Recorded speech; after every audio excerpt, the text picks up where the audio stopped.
ജെൻസി പിള്ളേരെ പറഞ്ഞുകൊണ്ട് ചോദിക്കുകയാണ്, ഇപ്പം ഏറ്റവും കൂടുതൽ കേൾക്കുന്നത് ജെൻസികൾ എന്ന് പറയുന്നത് വേറെ ഏതോ ഒരു ആളുകൾ, മറ്റേ ജീവികൾ എന്നൊക്കെ പറഞ്ഞ പോലെ. അപ്പം ആ ഒരു ആറ്റിറ്റ്യൂഡിനോട് സാറിൻ്റെ ഒരു ഉത്തരം എന്താണ്? ഒരു ആന പ്രസവിച്ചാൽ 2-3 മണിക്കൂറിനുള്ള ആനക്കുട്ടി ഓടി നടന്നതിൻ്റെ കാര്യങ്ങൾ നോക്കും. മാക്സിമം പോയ 2 ആഴ്ച 3 ആഴ്ചയൊക്കെ ആയിരിക്കും അതിന് അമ്മയുടെ കയ്യിൽ നിന്ന് ഫീഡ് ചെയ്യാനൊക്കെ കിട്ടുന്നുണ്ടാവുക. പിന്നെ ആന ഒന്ന് സപ്പോർട്ട് ചെയ്ത് ഇങ്ങനെ കൊണ്ടു നടന്ന് അതിനെ അല്ലേ പശു പ്രസവിച്ചാലും ഇങ്ങനെ തന്നെ, ആട് പ്രസവിച്ചാലും ഇങ്ങനെ തന്നെ. പക്ഷെ ഇത്ര വിവരം വിദ്യാഭ്യാസമുള്ള മനുഷ്യൻ പ്രസവിച്ചാണ്ടല്ലോ, അതിൻ്റെ കൊച്ചുങ്ങളൊന്ന് സ്റ്റാൻഡേർഡായിട്ട് ഒന്ന് ഒറ്റക്കാലം ഒരു സ്വന്തം കാലം നിൽക്കണമെങ്കിൽ 10-25 കൊല്ലെടുക്കും. ഇപ്പോൾ ഞാൻ വേറെ കാര്യമുണ്ട്. ഇപ്പോൾ കോർപ്പറേറ്റ് എന്ന് പറയുമ്പോൾ തന്നെ എല്ലാവരും പൊതുവേ ആരും അങ്ങനെ ഭയങ്കര പോസിറ്റീവായിട്ട് കോർപ്പറേറ്റ് ഒരു ജീവിതത്തിനെ പറ്റിയിട്ട് പറയണം അങ്ങനെ കേട്ടിട്ടില്ല. എപ്പോഴും നമ്മൾ ഈ ഒരു ടോക്സിക് ഒരു കോർപ്പറേറ്റ്, അതായത് ടോക്സിക് ആയിട്ടൊരു ബോസ് ആയിരിക്കാം, അല്ലെങ്കിൽ നമ്മൾ ചെയ്തൊരു ക്രെഡിറ്റ് തട്ടിയെടുക്കുന്ന കൂടെയുള്ള ഒരു കൊളീഗ്, അങ്ങനെയൊക്കെ എപ്പോഴും ഈ എന്താ പറയുക റീൽസിലുള്ള ടോപ്പിക്കുകൾ ഫണ്ണി ആയിട്ട് കാണിക്കുന്നതായിക്കോട്ടെ, ആളുകൾ സ്വന്തം ജീവിതം പറയുന്ന റീൽസ് ആയിക്കോട്ടെ, അല്ലെങ്കിൽ നമ്മൾ സംസാരിക്കുമ്പോഴായിക്കോട്ടെ ഒക്കെ ഈ കോർപ്പറേറ്റ് എന്ന് പറയുമ്പോൾ തന്നെ IT അല്ലെങ്കിൽ കോർപ്പറേറ്റ് ഇപ്പോൾ എന്തായാലേ നിങ്ങളെങ്ങനെ ചെയ്യാം അവിടെ സഹിക്കുന്നു എന്നൊക്കെ ചോദിക്കുമല്ലോ. പണിയെടുത്ത് ജീവിക്കാൻ കുറച്ച് പാടാ, പ്രത്യേകിച്ച് വല്ലവൻ്റെ കമ്പനി. കോർപ്പറേറ്റ് എന്നൊക്കെ വിളിക്കാം. ഒരു എംപ്ലോയർക്ക് ഒരു ബിസിനസ്സുകാരൻ്റെ പൾസ് അറിയുള്ളൂ. നമുക്കുണ്ടല്ലോ സംസാരിക്കുക എന്ന് പറയുന്നത് ചില ആളുകൾക്ക് ഭയങ്കര എളുപ്പമാണ്, പക്ഷെ ഭയങ്കര ബുദ്ധിമുട്ടുള്ള കാര്യങ്ങൾ അല്ലെങ്കിൽ മനസ്സിലാക്കാൻ കുറച്ച് ബുദ്ധിമുട്ടുള്ള കാര്യങ്ങളൊക്കെ ഇത്ര എളുപ്പത്തിൽ എങ്ങനെയാണ് ഒരാൾക്ക് കമ്മ്യൂണിക്കേറ്റ് ചെയ്യാൻ പറ്റുന്നത് എന്നാണ് എനിക്ക് ഇന്നത്തെ ഒരു ഗസ്റ്റിൻ്റെ വീഡിയോസ് കാണുമ്പം ഇൻ്റർവ്യൂസ് കാണുമ്പോഴൊക്കെ ഫീൽ ചെയ്തിട്ടുള്ളത്. അതെനിക്ക് മാത്രമല്ല, എനിക്ക് ഉറപ്പാണ് നിങ്ങൾക്ക് ഓരോരുത്തർക്കും അത് ഫീൽ ചെയ്തിട്ടുണ്ടാകും. അപ്പോൾ ഇദ്ദേഹത്തിന് എങ്ങനെ ഇൻട്രൊഡ്യൂസ് ചെയ്യുമെന്ന് ചോദിച്ചു കഴിഞ്ഞാൽ 3 പേരുകളാണ് മെയിനായിട്ട് ഞാൻ ഈ ഒരു എന്താ പറയുക പേഴ്സണാലിറ്റി റിലേറ്റ് ചെയ്ത് കണ്ടിട്ടുള്ളത്. ഒന്ന് എംപ്ലോയബിലിറ്റി എക്സ്പേർട്ട്, അതേപോലെ ഒന്ന് കോർപ്പറേറ്റ് ട്രെയിനർ, ഒന്ന് മോട്ടിവേഷണൽ സ്പീക്കർ. അപ്പോൾ നമുക്ക് വെൽക്കം ചെയ്യാം Praveen sir. Welcome to my show. അപ്പോൾ ആദ്യം തന്നെ ചോദിക്കാനുള്ളത്, എന്താണ് ഈ എംപ്ലോയബിലിറ്റി എക്സ്പേർട്ട്? ഒന്നുമില്ല, ഒരു എംപ്ലോയറുടെ അടുത്തോട്ട് ഒരു എംപ്ലോയി എത്തിക്കുക. കാരണം വെച്ചാൽ ഈ എംപ്ലോയബിലിറ്റി സ്കിൽസ് എന്ന് പറഞ്ഞൊരു സാധനത്തിന് നമ്മുടെ നാട്ടിൽ വലിയ വാല്യൂ കൊടുക്കുന്നില്ല ആരും. നമ്മുടെ കുട്ടികളൊക്കെ ഈ അക്കാഡമിക്സിൻ്റെ പുറകെയല്ലേ. കുട്ടികളല്ല, കുട്ടികളുടെ പാരൻസ്. അവരെപ്പോഴും ഇൻസിസ്റ്റ് ചെയ്യുന്നത് എന്താണ്? പഠിക്കടാ പഠിക്കടാ പഠിക്കടാ പഠിക്കടാ, നല്ല മാർക്ക് വാങ്ങടാ. അങ്ങനെ മാർക്കിൻ്റെ അടിസ്ഥാനത്തിലാണ് ഒരു കമ്പനി ജോലിക്ക് എടുക്കുന്നതെങ്കിൽ പ്ലേസ്മെൻറ്റ് ഡ്രൈവ് ഒക്കെ എന്ത് എളുപ്പമാണെന്നറിയോ? നമ്മളൊരു MBA കോളേജിൽ ചെല്ലുന്നു, അവിടുത്തെ മാർക്ക് ലിസ്റ്റ് ഇങ്ങനെ വാങ്ങുന്നു, ആദ്യത്തെ ഏറ്റവും കൂടുതൽ മാർക്ക് വാങ്ങിയ ആളുകളെ പ്ലേസ് ചെയ്യുന്നു, അങ്ങനെ കണ്ട് എടുത്താൽ പോരെ. അപ്പോൾ അതല്ലല്ലോ അവർ നോക്കുന്നത്. അപ്പോൾ അവർ നോക്കുന്നത് എന്താണെന്ന് വെച്ച് കഴിഞ്ഞാൽ, ഒരു എംപ്ലോയർ നോക്കുക എന്തായിരിക്കും, നമ്മുടെ കുട്ടികൾ ഇപ്പോൾ ഈ വരുന്ന എംപ്ലോയി എൻ്റെ കമ്പനിക്ക് ഒരു അസറ്റ് ആവണം, അല്ലാതെ അതൊരു അസത്തായി മാറരുത് അല്ലേ. അപ്പോൾ അതൊരു അസറ്റ് ആണ്. ഇതാണ് ഒരു എല്ലാ എംപ്ലോയേഴ്സിൻ്റെയും സ്വപ്നം. അപ്പോൾ അതിന് ആപ്റ്റായിട്ടുള്ള ആളാണോ ഈ വരുന്ന ആള് എന്ന് അവർ നോക്കാൻ വേണ്ടിയിട്ടാണ് ഈ ഇൻ്റർവ്യൂ പ്രോസസ്സ് മുഴുവൻ വെച്ചിരിക്കുന്നത്. ഓക്കെ അല്ലേ. അതിലവർ പല പാരാമീറ്റേഴ്സ് ഇട്ടിട്ടായിരിക്കും അവർ അസസ് ചെയ്യുന്നുണ്ട്. അവരുടെ കമ്മ്യൂണിക്കേഷൻ ആയിരിക്കാം, ലീഡർഷിപ്പ് ആയിരിക്കാം, ടീം ബിൽഡിംഗ് ആയിരിക്കാം, ഇതെല്ലാം വേണം ഒരു അല്ലേ. ഞാൻ എപ്പോഴും പറയുന്ന, ഞാൻ എൻ്റെ ഒരു സർക്കിളിൽ എപ്പോഴും പറയുന്നു, ജോലി കിട്ടുന്നേക്കാൾ പാടാണ് കിട്ടിയ ജോലി നിലനിർത്താൻ. സത്യമായിട്ടോ. നമ്മുടെ കസേര നോക്കിയിരിക്കുന്ന വേറെ ആളുകൾ താഴെ വന്നുകൊണ്ടിരിക്കുവാണ്. അപ്പോൾ അവിടെ പിടിച്ചു നിൽക്കുക എന്നുള്ളത് വലിയൊരു എന്താ, അതിന് നല്ലൊരു ടാലൻ്റ് ഉള്ള ആൾക്കേ അത് പറ്റുള്ളൂ അല്ലേ. നമ്മുടെ കഴിവുകളെ ഇങ്ങനെ പ്രദർശിപ്പിച്ചുകൊണ്ടേയിരിക്കണം. നമ്മൾ ഈ കമ്പനിക്ക് അസറ്റാണെന്ന് തെളിയിച്ചുകൊണ്ടേയിരിക്കണം. അതാണ്. അപ്പോൾ അവിടെ നമ്മൾ ഷോ ചെയ്യേണ്ട സ്കില്ലുകളാണ് എംപ്ലോയബിലിറ്റി സ്കിൽസ്. അപ്പോൾ ഞാൻ എന്ത് ചെയ്തു എന്ന് വെച്ച് കഴിഞ്ഞാൽ, അതിൽ കുറച്ച് റിസർച്ചൊക്കെ നടത്തി എന്തൊക്കെയാണ് ഈ എംപ്ലോയറുടെ പ്രതീക്ഷകൾ.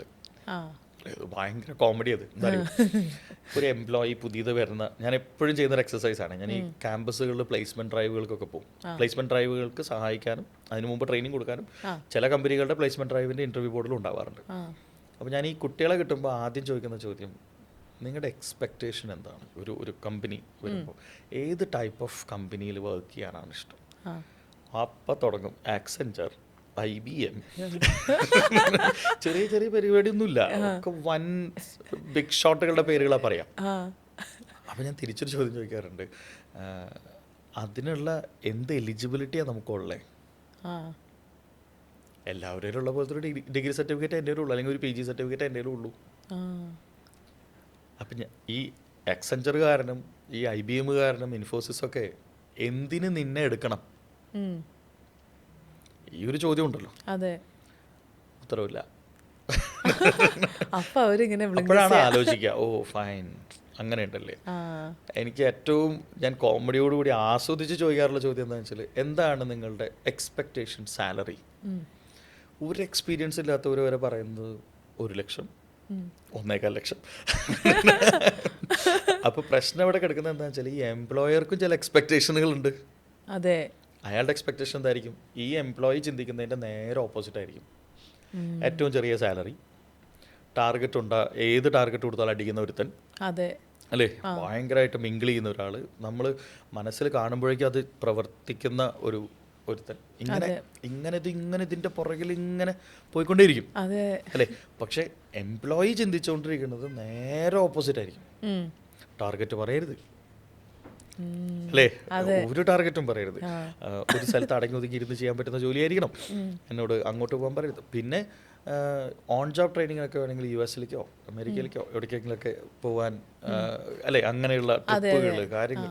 ചുരുക്കി പറഞ്ഞാൽ നമ്മുടെ ഈ അല്ലു അർജുൻ സിനിമകൾ കണ്ടിട്ടുണ്ട്. അല്ലു അർജുന് ജോലി ചെയ്യുന്ന കമ്പനി, അതാണ് ഇവർ ഉദ്ദേശിക്കുന്ന കമ്പനി. മറ്റേ ഗോൾഡൻ ഫിഷ്, തൊട്ടടുത്തൊക്കെ നല്ല ചന്തമുള്ള പെൺകുട്ടികൾ, പിന്നെ പാർട്ടി, മറ്റേ DJ, ഡാൻസ് ഫ്ലോർ സെറ്റപ്പ്. ഇങ്ങനൊരു കമ്പനി കേരളത്തിലുണ്ടെന്ന് എനിക്ക് തോന്നുന്നില്ല.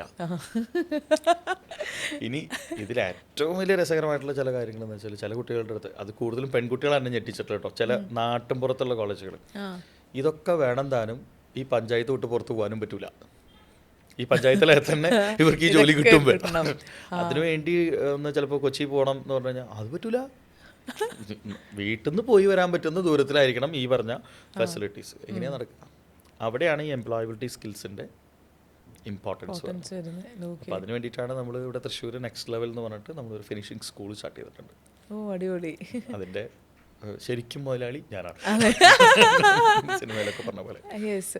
അതേപോലെ ഇപ്പം കോർപ്പറേറ്റ് ട്രെയിനർ, മോട്ടിവേഷണൽ സ്പീക്കർ, ഇങ്ങനെ പല പല ടാഗുകൾ ഉണ്ടല്ലോ സാറിൻ്റെ ഒരു പേരിൻ്റെ ചുറ്റും. അപ്പോൾ ഏറ്റവും ഇഷ്ടം ഏതൊരു ടാഗാണ്, അല്ലെങ്കിൽ എന്താണ് ഇതാണ് എൻ്റെ തട്ടകം എന്ന് തോന്നിയിട്ടുള്ളത്? എനിക്ക് ഏറ്റവും ഇഷ്ടം പ്രവീൺ ബായി എന്ന് വിളിക്കുന്നത് കേൾക്കാനാണ്. കുറേ എൻ്റെ സുഹൃത്തുക്കളൊക്കെ പ്രവീൺ ബായി, പ്രവീൺ ജി എന്നൊക്കെയാണ് വിളിക്കാറ്.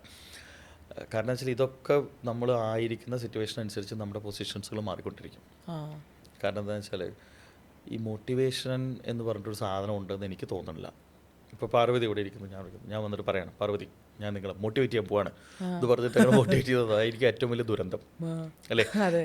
മോട്ടിവേഷൻ എന്ന് പറയുന്നത് നമ്മൾ പറയുന്ന വാക്കുകളിൽ നിന്ന് ആർക്കെങ്കിലും ഒരു ഇൻസ്പിറേഷൻ കിട്ടിയാൽ അത് മോട്ടിവേഷനാണ്. നമ്മുടെ അച്ഛനമ്മമാർ മോട്ടിവേറ്റേഴ്സാണ്, ടീച്ചേഴ്സ് മോട്ടിവേറ്റേഴ്സാണ്, നമ്മുടെ ഫ്രണ്ട്സ് മോട്ടിവേറ്റേഴ്സാണ്.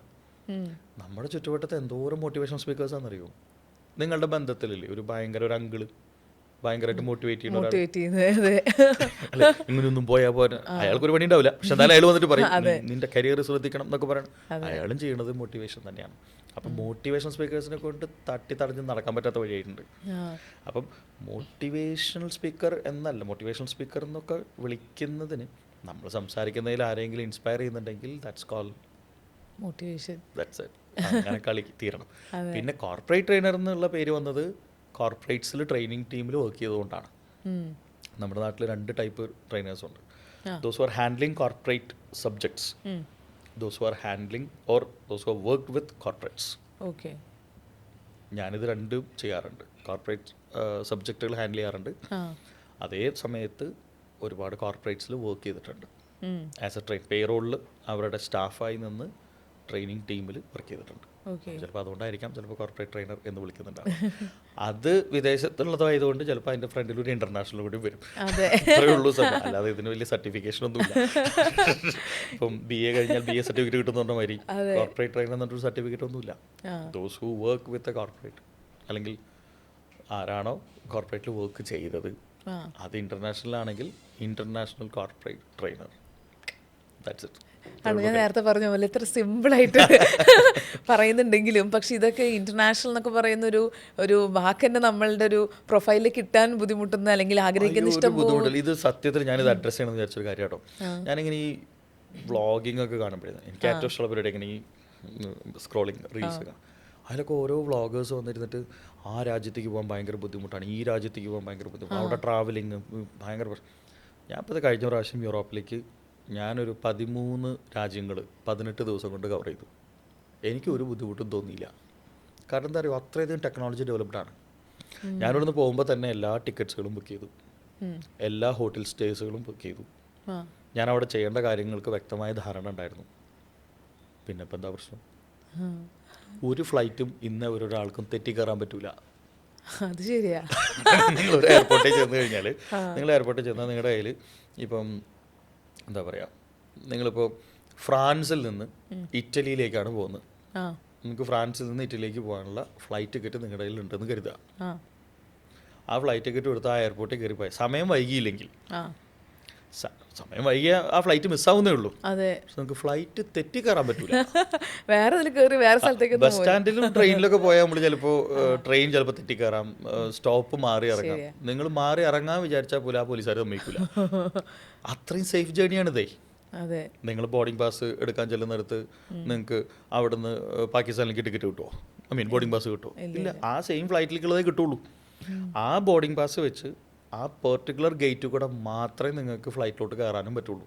അതെ, അത് പോകുന്ന വഴിയിൽ ലേയോവർ വേറെ ഏതെങ്കിലും സ്ഥലത്തുണ്ടെങ്കിൽ അവിടെ നിങ്ങൾ ഇറക്കാനും സമ്മതിക്കൂല. ഇറങ്ങുന്ന സമയത്ത് അവർ നോക്കൂലേ, ബോർഡിംഗ് പാസ് തന്റെ സ്റ്റോപ്പ് തള്ളു തിരിച്ചു കയറുമെന്ന് പറയൂലേ. അപ്പം ഒരു കാരണവശാലും നമ്മൾ ഫ്ലൈറ്റ് തെറ്റി കയറാൻ പറ്റൂല. ഒരു കാരണവശാലും ഫ്ലൈറ്റിൽ നിന്ന് തെറ്റി ഇറങ്ങാനും പറ്റൂല. പിന്നെയുള്ള അപകടങ്ങൾ എന്ന് പറഞ്ഞാൽ അവിടെ പോയിട്ട് വല്ല പ്രശ്നങ്ങൾ ഉണ്ടാക്കാണ്ടിരുന്നാൽ മതി. അവിടെ പോയിട്ട് ഭാര്യ പോയി തല്ലുണ്ടാക്കിയാൽ നല്ല ഇടി കിട്ടും. അതിന് പങ്കെടുന്നും പോണ്ട, തൃശ്ശൂർ വന്നാലും മതി, നല്ല ഇടി കിട്ടും.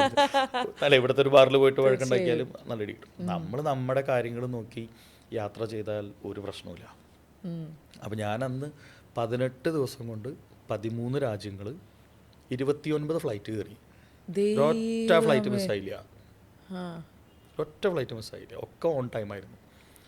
അത് നമ്മൾ ചെറിയൊരു പേടി ഉണ്ടായി മതി ഫ്ലൈറ്റ് മിസ്സാവുന്നു.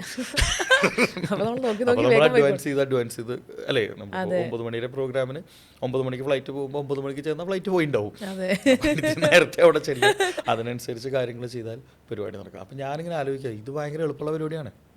പക്ഷെ എനിക്ക് ടഫായിട്ട് തോന്നിയത് എന്താണെന്ന് വെച്ചാൽ, എല്ലായിടത്തും ഈ ക്യാമറ പിടിച്ച് നടക്കാൻ എനിക്ക് ഭയങ്കര ഒരു ചമ്മൽ. അതെന്തോ എനിക്ക് പറ്റണില്ല. എയർ ഹോസ്റ്റസിൻ്റെ അടുത്തൊക്കെ ചെന്നിട്ട് മാഡം സെൽഫി പ്ലീസ് എന്നൊന്നും ചോദിക്കാൻ പറ്റണില്ല. അവിടെ ചെന്ന് നമ്മൾ നമ്മുടെ കാര്യം നോക്കി ഇങ്ങോട്ട് പോകുന്നു എന്നുള്ളത്. പക്ഷെ അതും കൂടി ചെയ്യാൻ പറ്റിയാൽ ഞാൻ നല്ലൊരു ട്രാവൽ വ്ളോഗ് ആയേനെ. അതെ, തീർച്ചയായിട്ടും. ഞാനിപ്പോൾ 23 രാജ്യങ്ങൾ യാത്ര ചെയ്തു. അപ്പം ഈ 23 രാജ്യങ്ങളിലും കുറേ ഫോട്ടോസും കുറേ വീഡിയോസും ക്ലിപ്സുകളൊക്കെ ഉണ്ട്. ചിലത് എനിക്ക് തന്നെ കാണുമ്പോൾ ദേഷ്യം വരും. അപ്പം ഞാൻ അല്ല, ഒരു വൃത്തിയില്ലാതെ നമ്മൾ ഈ യാത്രയുടെ ഇടയിൽ കൂടെ എടുക്കണമെന്നല്ലേ, മുഖമൊന്നും ക്ലീൻ ആയിട്ടാവില്ല, അപ്പോൾ വലിയ ഭംഗിയില്ല. അപ്പോൾ അതൊക്കെ അവിടെ ക്യാമറയിലുണ്ട്. അപ്പോൾ ഞാൻ ആലോചിക്കുക, ഈ ട്രാവൽ വ്ളോഗർ ആവാൻ വലിയ ബുദ്ധിമുട്ടൊന്നുമില്ല, പക്ഷെ ഒരൊറ്റ ബുദ്ധിമുട്ടുള്ളൂ, ഇതിനൊക്കെ മുടക്കാൻ കാശുണ്ടാവണം എന്ന് മാത്രം. അതുകൂടെ എനിക്ക് തകർന്നു. പൈസയുള്ള 2-3 കാർഡും കൂടി കയ്യിലുണ്ടെങ്കിൽ പിന്നെ സെറ്റാണ്. പിന്നെന്താ, ഫ്ലൈറ്റ് പോയത് അടുത്ത ഫ്ലൈറ്റ് എടുത്ത് പോരണം. അപ്പം ഇതിനെ കരിയറായിട്ട് എടുക്കുന്ന ആളുകളുടെ അടുത്ത് എനിക്ക് പറയാനുള്ള സംഭവം എന്ന് വെച്ചാൽ, പാഷൻ തന്നെയാണ്. പക്ഷേ ഈ പാഷൻ ഡെവലപ്പ് ചെയ്യുമ്പോൾ അതിനുള്ള വരുമാനം കൂടി ഉണ്ടാവണം എന്ന് മാത്രം. സത്യം. കയ്യിൽ പൈസ വെച്ചിട്ട് പാഷൻ ഫോളോ ചെയ്താണല്ലോ അടിപൊളിയാണ്. കയ്യിൽ പൈസ ഇല്ലാതെ ഫാഷൻ ഫോളോ ചെയ്താണ്ടല്ലോ ഭയങ്കര ദുരന്തമായിരിക്കും. അത് ശരിയാ, അല്ലേ? ഭയങ്കരമായിട്ട് കഷ്ടപ്പെടേണ്ടി വരും. അത്രേ ഉള്ളൂ സംഭവം. അപ്പോൾ ഇതൊക്കെ പറയുമ്പോഴായിരിക്കും ചിലപ്പോൾ ആർക്കെങ്കിലും, ചിലപ്പോൾ നമ്മൾ ഈ സംഭവം കേട്ടിട്ട് ഏതെങ്കിലും ഒരു തന്നെ ഇനി ട്രാവൽ വ്ളോഗ് തുടങ്ങിയാൽ അവനെ ഏറ്റവും നല്ല മോട്ടിവേറ്റർ ഞാനല്ലേ? അതെ, യാതൊരു സംശയമില്ല. അല്ലേ? അയാൾക്ക് പറ്റുമെന്ന് ചെയ്യുമ്പോൾ എനിക്കെന്താ പോയാൽ എന്നൊരുത്തരം തോന്നിയത്. ഇതാണ് മോട്ടിവേഷൻ. ഞാനതിന് മുമ്പൊരു വീഡിയോയിൽ ഞാൻ പറഞ്ഞിട്ടുണ്ട്, ഭിക്ഷക്കാർക്ക് വരെ മോട്ടിവേഷൻ ആവശ്യമുണ്ട്. ഭിക്ഷ തണ്ട ശ്രദ്ധിച്ചു നോക്കിക്കോ. ഇപ്പോൾ 2 ഭിക്ഷക്കാർ കൂടി ഭിക്ഷ തണ്ടാന്ന് എഴുതാം. ഒരുത്തിന് 100 രൂപ കിട്ടി, ഒരുത്തിന് 10 രൂപ കിട്ടിയുള്ളൂ. ഈ 100 രൂപ കിട്ടിയവൻ 10 രൂപ കിട്ടിയ ഭിക്ഷക്കാരനോട് എന്താ പറയുക? മോനെ, ഇങ്ങനെയൊന്നും തെണ്ടിയാൽ പോരാ, നീ കുറച്ചും കൂടി ഉറക്കത്തുണ്ട്, ഈ ലൊക്കേഷൻ മാറ്റിപ്പിടിക്കും, നീ ആ എടപ്പള്ളി ജംഗ്ഷനിൽ വന്നിരിക്കും, അവിടെയാണ് ആൾക്കാർ കൂടുന്നത്. അങ്ങനെ ആത്മാർത്ഥമായിട്ട് തെണ്ട്, അങ്ങനെ ഭംഗിയായിട്ട് വലിയൊരു തെണ്ടിയായിട്ട് നമുക്ക് മാറണം എന്നൊക്കെ പറഞ്ഞു. ഇതാണ് മോട്ടിവേഷൻ. ഇത്രേ ഉള്ളൂ മോട്ടിവേഷൻ. ഇപ്പൊ താങ്കൾ ആർജയാണെങ്കിൽ ഞാൻ വേറൊരാൾ വന്നിട്ട് പറയുന്നുണ്ട്, ഇങ്ങനൊന്നും പോരാ, ഇത്രയും കൂടി നല്ല ചാനലിലേക്ക് എത്തണം, അല്ലെങ്കിൽ ഇത്രയും കൂടി നല്ല റേഡിയോയിൽ എത്തണം, വലിയ ലെവലിൽ എത്തണം എന്ന് എനിക്ക് പറയാൻ പറ്റുക ഞാൻ നിങ്ങളുടെ മോട്ടിവേറ്ററായി. അപ്പൊ നിങ്ങൾക്ക് എന്നെ വിശ്വാസമാണ്, ഇഷ്ടമാണെങ്കിൽ നിങ്ങൾ പറയും ഓക്കെ സാർ, ഇന്നു മുതൽ അതിനു വേണ്ടി ഇറങ്ങുകയായി എന്ന് പറഞ്ഞാൽ ഇറങ്ങുകയായി. അപ്പോൾ ഇതിങ്ങനെ കുറച്ചു കാലം 10-21 കൊല്ലം പറഞ്ഞപ്പോൾ ഞാൻ മോട്ടിവേഷണൽ സ്പീക്കറായി. ഇതിന് സർട്ടിഫിക്കറ്റ് ഒന്നുമില്ല. ഇപ്പൊ സാറ് പറഞ്ഞ കേട്ടിട്ട് ഇതുപോലെ ലൈഫിൽ കുറേ ചേഞ്ചസ് വന്നിട്ടുള്ള കുറേ പേരെ ചിലപ്പോൾ എന്നൊക്കെ പറയാറുണ്ട്. കുറേ ആളുകളൊക്കെ അങ്ങനെ പറയാറുണ്ട്, നിങ്ങളുടെ അന്നത്തെ സ്പീച്ച് കേട്ടിട്ട് എനിക്ക് ഭയങ്കര സന്തോഷമായി, ഞാൻ ടെൻഷൻ അടിച്ചിരിക്കുന്ന സമയത്ത് സാറിൻ്റെ ഇത് കേട്ടിട്ട് ഞാൻ ചിരിച്ചു. പക്ഷെ നേരെ തിരിച്ചും പണി കിട്ടാറുണ്ട്. എന്തത്? ഇപ്പോൾ ചില ആളുകളൊക്കെ വിളിച്ചിട്ട് പറയും ഞങ്ങളുടെ കമ്പനിയിൽ ഒരു ട്രെയിനിങ് വേണമെന്ന്. അതിനെന്താ ടോപ്പിക് എന്ന് ചോദിക്കും. ഒന്നുമില്ല, വെറുതെ ഒന്ന് ചിരിപ്പിച്ചാൽ മതി. ഞാൻ പറയും സുരാജ് വെഞ്ഞാറമൂടിനെ വിളിച്ചാൽ മതി, അയാൾ പൊളിക്കുന്നത്. അയാൾ നല്ലോണം തമാശയൊക്കെ പറയുന്ന ആളാണ്. അല്ലെങ്കിൽ പിഷാരടീനെ വിളിച്ചോളൂ, ആൾ തകർക്കുന്നു. ഞാൻ പറഞ്ഞു എൻ്റെ പൊന്നു പോയി ഞാൻ സ്റ്റാൻഡപ്പ് കോമഡി അല്ല നടത്തുന്നത്, ഞാൻ ട്രെയിനിങ് ആണ് ചെയ്യുന്നത്. അപ്പോൾ ആൾക്ക് ബോറടിക്കാതിരിക്കാൻ വേണ്ടി എന്തെങ്കിലും ചളിയോ വിറ്റോ ഒക്കെ അടിക്കും, അത് ആൾക്ക് ഇഷ്ടപ്പെടും. അല്ലാതെ തമാശ പറയാൻ വേണ്ടിയിട്ട് ട്രെയിനിങ് നടത്താൻ പറ്റുമോ? ട്രെയിനിങ് നടത്തുന്നതിൻ്റെ ഇടയിൽ വേണമെങ്കിൽ കുറച്ച് തമാശ പറയാം. അതും തമാശയായിട്ടല്ല ഞാൻ പറയാറ്. നമ്മുടെ ലൈഫിൽ നടന്നിട്ടുള്ള അബദ്ധങ്ങളും നമ്മുടെ ലൈഫിൽ നടന്നിട്ടുള്ള കാര്യങ്ങളും പറയുമ്പോൾ അത് ചിലർക്ക് റിലേറ്റ് ചെയ്യാൻ പറ്റും. തീർച്ചയായും റിലേറ്റ് ചെയ്യുമ്പോൾ അത് അവർ ടേക്കപ്പ് ചെയ്യും. അതെ. ഇപ്പോൾ കുറേ യാത്ര ചെയ്തു എന്ന് പറഞ്ഞല്ലോ. അപ്പം യാത്രകൾ എങ്ങനെയാണ് ഇപ്പോൾ പ്രവീൺ എന്ന് പറയുന്ന ഒരു മനുഷ്യനിൽ കുറേ വ്യത്യാസങ്ങൾ ഉണ്ടാക്കിയിട്ടുണ്ടോ? 100%. പുസ്തകം വായിച്ചാലും യാത്ര ചെയ്താലാണ് വിവരം വയ്ക്കുക. നമ്മൾ ശരിക്കും ഒന്ന് യാത്ര ചെയ്താൽ നമ്മൾ ഭയങ്കരമായിട്ട് കമ്പയർ ചെയ്യാൻ തുടങ്ങും മറ്റു രാജ്യങ്ങളുമായിട്ടും, അവിടുത്തെ സിസ്റ്റമായിട്ടും, അവിടുത്തെ കൾച്ചറായിട്ടും, അവിടുത്തെ ആളുകളുടെ രീതിയായിട്ടും, അല്ലേ, അവിടുത്തെ ഭക്ഷണങ്ങളായിട്ടും. അപ്പോൾ നമുക്ക് മനസ്സിലാവും എങ്ങനെയാണ് കാര്യങ്ങൾ നടക്കണമെന്നുള്ളത്. അത് പഠിക്കാൻ വേണ്ടിയിട്ട് ഞാൻ പോയിട്ടുണ്ട്, വിദേശത്ത് പോയിട്ടുണ്ട്, ടൂർ പ്രോഗ്രാമായിട്ട് പോയിട്ടുണ്ട്, ജോലി ചെയ്യാനായിട്ട് പോയിട്ടുണ്ട്. ഇങ്ങനെ പല പർപ്പസിലും കൂടി പോകുമ്പോൾ ഇതിൽ ഏറ്റവും ഞാൻ എൻജോയ് ചെയ്തിട്ടുള്ള സ്ഥലമാണ് സ്വിറ്റ്സർലൻഡ്. ഞാൻ അവിടെ എൻ്റെ PG ചെയ്ത് 20 വർഷത്തിന് ശേഷം വീണ്ടും ഞാൻ സ്വിറ്റ്സർലൻഡിൽ പോയി. ഞാൻ പഠിച്ച എൻ്റെ അതേ കോളേജിലേക്ക് ഞാൻ 3 ദിവസം ഉണ്ടായിരുന്നു അന്ന് അവിടെ. ഈ പോയ ട്രിപ്പിൽ 3 ദിവസം ഉണ്ടായിരുന്നു സ്വിറ്റ്സർലൻഡിൽ. അപ്പോൾ അന്ന് ഞാൻ ആ ക്യാമ്പസ് കാണുമ്പോൾ നമുക്കുണ്ടാവുന്ന ഫീൽ ഉണ്ടല്ലോ, കാറ്റാടി തണലല്ല എനിക്ക് വന്നത്. കാരണം എന്താ വെച്ചാൽ അന്ന് പഠിക്കുന്ന സമയത്ത് കയ്യിൽ കാശുണ്ടായിരുന്നില്ല. അപ്പം പഠിക്കുന്ന സമയത്ത് ജോലിയും ചെയ്തു. ജോലി അവിടെ സ്വിറ്റ്സർലൻഡിൽ പാർട്ട് ടൈം ജോബ് അലൗഡ് അല്ല. പക്ഷെ എങ്കിലും ഞാൻ ഇല്ലീഗലായിട്ട് ചില റെസ്റ്റോറൻറ്റ്സിലൊക്കെ പോയിട്ട് ജോലിയൊക്കെ ചെയ്തിട്ടുണ്ട്. പക്ഷെ അന്ന് നമുക്ക് വയസ്സ് 21, ആ സമയത്താണ് സ്വിറ്റ്സർലൻഡിൽ എത്തുന്നത്. ഇപ്പോൾ വയസ്സ് 43. 2 അന്ന് നമ്മുടെ കൂടെ പഠിച്ചിരുന്നവരൊക്കെ അത്യാവശ്യം റിച്ച് ആയിട്ടുള്ള വീട്ടിലത്തെ കുട്ടികൾ. അപ്പോൾ അവർ ചെയ്യുന്ന പല കാര്യങ്ങളും നമുക്ക് ചെയ്യാൻ കഴിയില്ല. അതെ. ഇപ്പം ഒരു എക്സാമ്പിൾ പറയുകയാണെങ്കിൽ ഈ സ്വിറ്റ്സർലൻഡിൽ നിന്ന് ഇറ്റലിയിലേക്ക് ഒരു ബേർണിന എക്സ്പ്രസ് എന്ന് പറഞ്ഞിട്ടൊരു ട്രെയിൻ ഉണ്ട്. Beautiful train. ഫുൾ പാനോറമിക് വ്യൂവും കാര്യങ്ങളൊക്കെ ആയിട്ട് നമ്മൾ ഇങ്ങനെ റീൽസിലൊക്കെ കണ്ടിട്ട് ഒരു റെഡ് ട്രെയിൻ ഇങ്ങനെ സ്നോൻ്റെ ഉള്ളിൽ കൂടെ ഒക്കെ പോകുന്ന, അതിനെ വിളിക്കുന്ന പേരാണ് ബേർണിന എക്സ്പ്രസ്. അതിൻ്റെ റൂട്ട് എന്ന് പറയുന്നത് സ്വിറ്റ്സർലൻഡിലെ സൂറിച്ചിനടുത്തുള്ള കൂർ എന്ന് പറഞ്ഞ സ്ഥലത്ത് നിന്ന് ടിറാനോ എന്ന് പറഞ്ഞ സ്ഥലത്തോട്ടാണ് അത് പോവുക, ഇറ്റലിയിലേക്കാണ് പോവുക. അപ്പോൾ ഈ ഷെങ്കൻ വിസ ഉണ്ടെങ്കിൽ നമുക്ക് അങ്ങോട്ട് കിടക്കാം. പക്ഷെ അന്ന് ഞാൻ സ്വിറ്റ്സർലൻഡ് പഠിക്കുന്ന സമയത്ത് എനിക്ക് ഷെങ്കൻ വിസ അല്ല. സ്വിറ്റ്സർലൻഡ് യൂറോപ്പിലുള്ള രാജ്യമല്ല, യൂറോപ്യൻ യൂണിയനിൽ ഇല്ലാത്തൊരു രാജ്യം, അത് ഇൻഡിപെൻഡൻറ്റ് കൺട്രിയാണ്. പക്ഷേ ഷെങ്കൻ വിസ ഉണ്ടെങ്കിൽ നമുക്ക് പുറത്ത് പോവാം. പക്ഷെ അന്ന് ഞാൻ പഠിക്കുന്ന കാലത്ത് എനിക്ക് ഷെങ്കൻ വിസ ആയിരുന്നില്ല, എനിക്ക് സ്വിറ്റ്സർലൻഡ് വിസ ആയിരുന്നു. അപ്പോൾ അതുകൊണ്ട് എനിക്ക് ട്രാവൽ ചെയ്യാൻ പറ്റിയിട്ടില്ല. പിന്നെ അത് മാത്രമല്ല കയ്യിൽ കാശുമില്ല, ടിക്കറ്റ് എടുക്കണമല്ലോ. അപ്പോൾ അന്ന് നമ്മൾ വിട്ട ഒരു സാധനമാണ് ബേർണിന എക്സ്പ്രസ്. പക്ഷെ ഇപ്രാവശ്യം ഞാനത് ചെയ്തു. ഞാനതിന് വേണ്ടിയിട്ട് ഒരു ദിവസം അവിടെ സ്വിറ്റ്സർലൻഡിൽ നിന്ന് ബേർണിന എക്സ്പ്രസിൻ്റെ ടിക്കറ്റൊക്കെ എടുത്ത്, അപ്പോൾ അതിൻ്റെ ഇവിടുന്ന് ടിക്കറ്റ് എടുക്കുമ്പം ബേർണിന എക്സ്പ്രസിന് പ്രത്യേകത, നമ്മൾ ടിക്കറ്റ് ബുക്ക് ചെയ്യും വേണം, ടിക്കറ്റ് പർച്ചേസ് ചെയ്യും വേണം, റിസർവേഷൻ കൊടുക്കണം, പിന്നെ ടിക്കറ്റ് പർച്ചേസ് ചെയ്യും വേണം. അപ്പോൾ അങ്ങനെ ഒരു സംഭവം വന്നപ്പോൾ എനിക്കൊരു കൺഫ്യൂഷൻ വന്നു. കാരണം ഇതൊക്കെ പേ ചെയ്യേണ്ടത് സ്വിസ് ഫ്രാങ്കിലുമാണ് അല്ലെങ്കിൽ US ഡോളറിലാണ്. അപ്പോൾ എനിക്കിങ്ങനെ ഒരു സംശയം, ഇത് ശരിയാണോ എന്നുള്ളൊരു. അപ്പോൾ ഞാൻ എന്ത് ചെയ്യുന്നത് വെച്ചാൽ അതിന് മുൻപ് ഞാൻ ഇറ്റലിയിൽ നിന്ന് ജർമ്മനിയിലേക്ക് പോകുമ്പോൾ സ്വിറ്റ്സർലൻഡിൽ 3 മണിക്കൂർ ലേ ഓവർ ഉണ്ടായിരുന്നു. ആ 3 മണിക്കൂറിൽ ഞാൻ അവിടെ പോയിട്ട് ഇതിൻ്റെ ബേർണിനൻ്റെ ടിക്കറ്റ്സ് ഒക്കെ എടുത്തു, നേരിട്ട് പർച്ചേസ് ചെയ്തു. അങ്ങനെ ഡൗട്ടൊക്കെ ചോദിച്ച കാര്യങ്ങളൊക്കെ പറഞ്ഞപ്പോൾ സാധനം കിട്ടി, ഹാപ്പിയായി. അത് കഴിഞ്ഞ് പിന്നെ എൻ്റെ ട്രിപ്പിൽ വീണ്ടും ഞാൻ സ്വിറ്റ്സർലൻഡിലേക്ക് എത്തിയപ്പോൾ ഞാൻ ഈ ബേർണിന എക്സ്പ്രസ്സിൽ കയറി.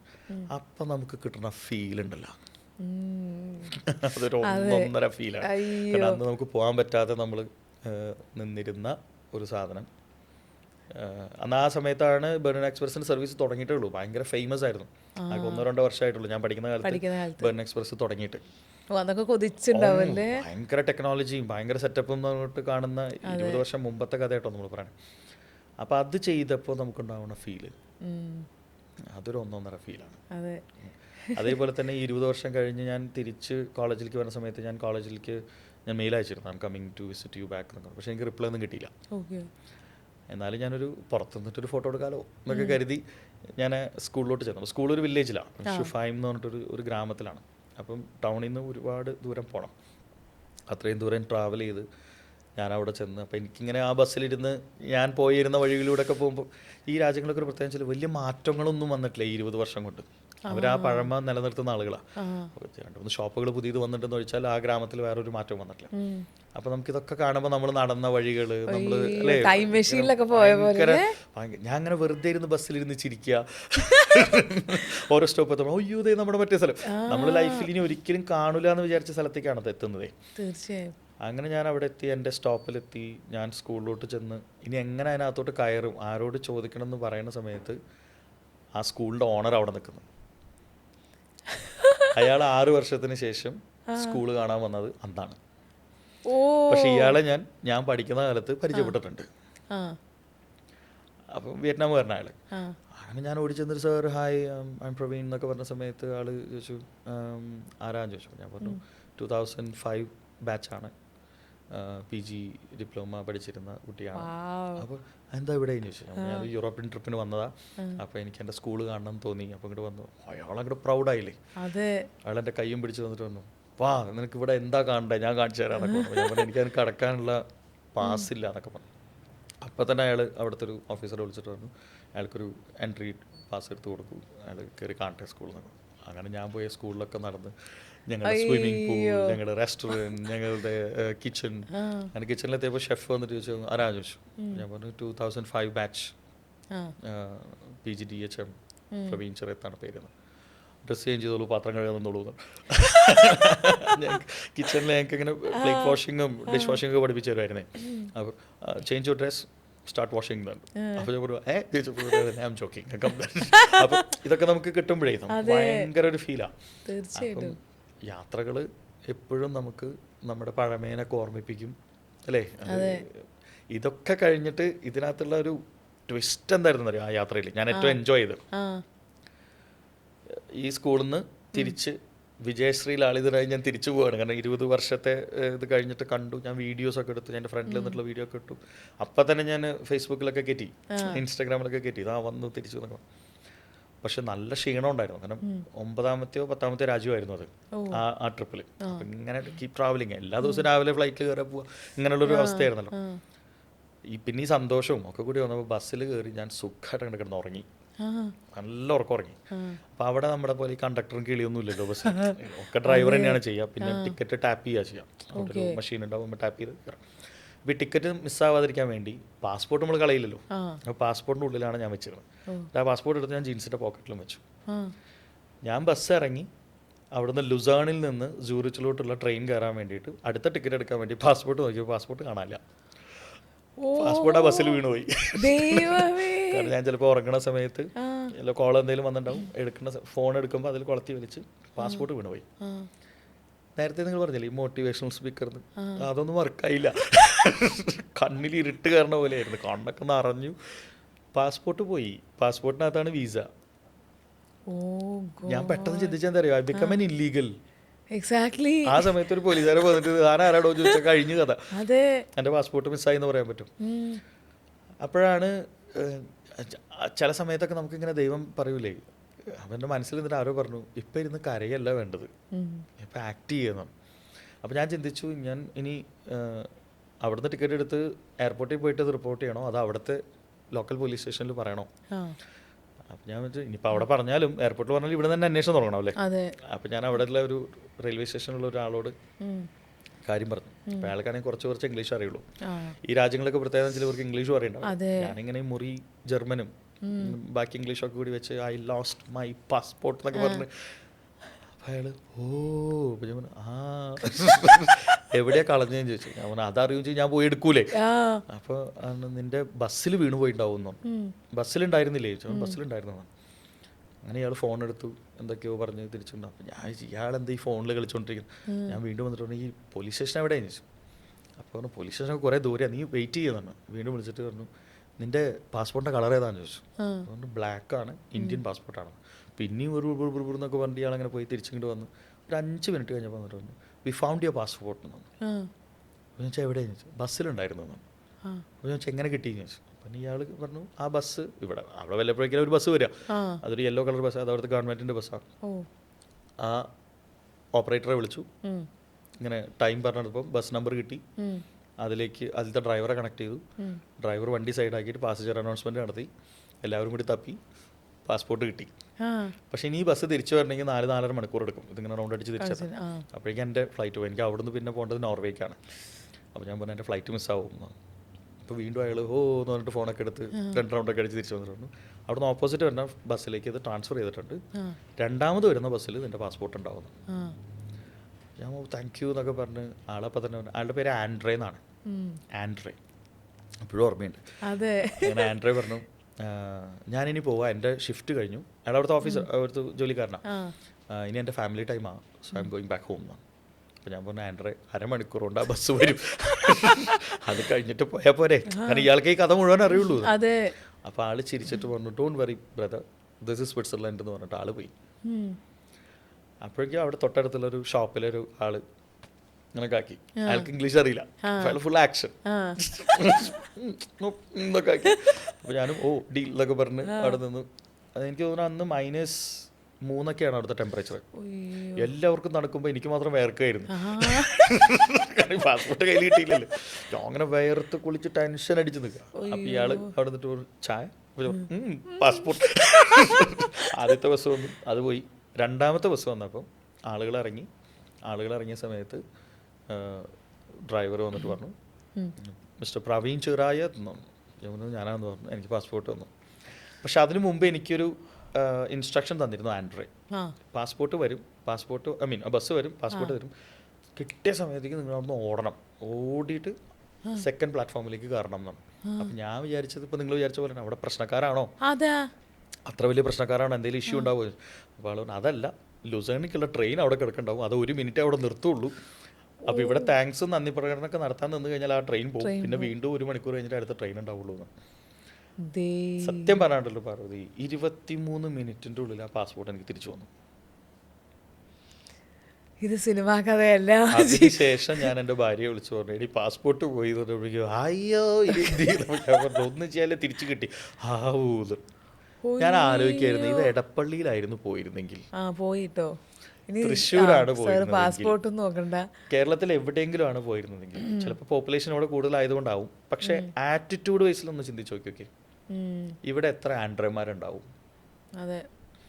ഇവിടെ എന്താ അറിയോ, സൂക്ഷിക്കണം, പാസ്പോർട്ട് സൂക്ഷിക്കണം, എന്നിട്ട് ഉപദേശിക്കാനും ചീത്ത പറയാനും ബഹളം വെക്കാനും ആയിരിക്കും ആളുകൾ ഉണ്ടാവുക.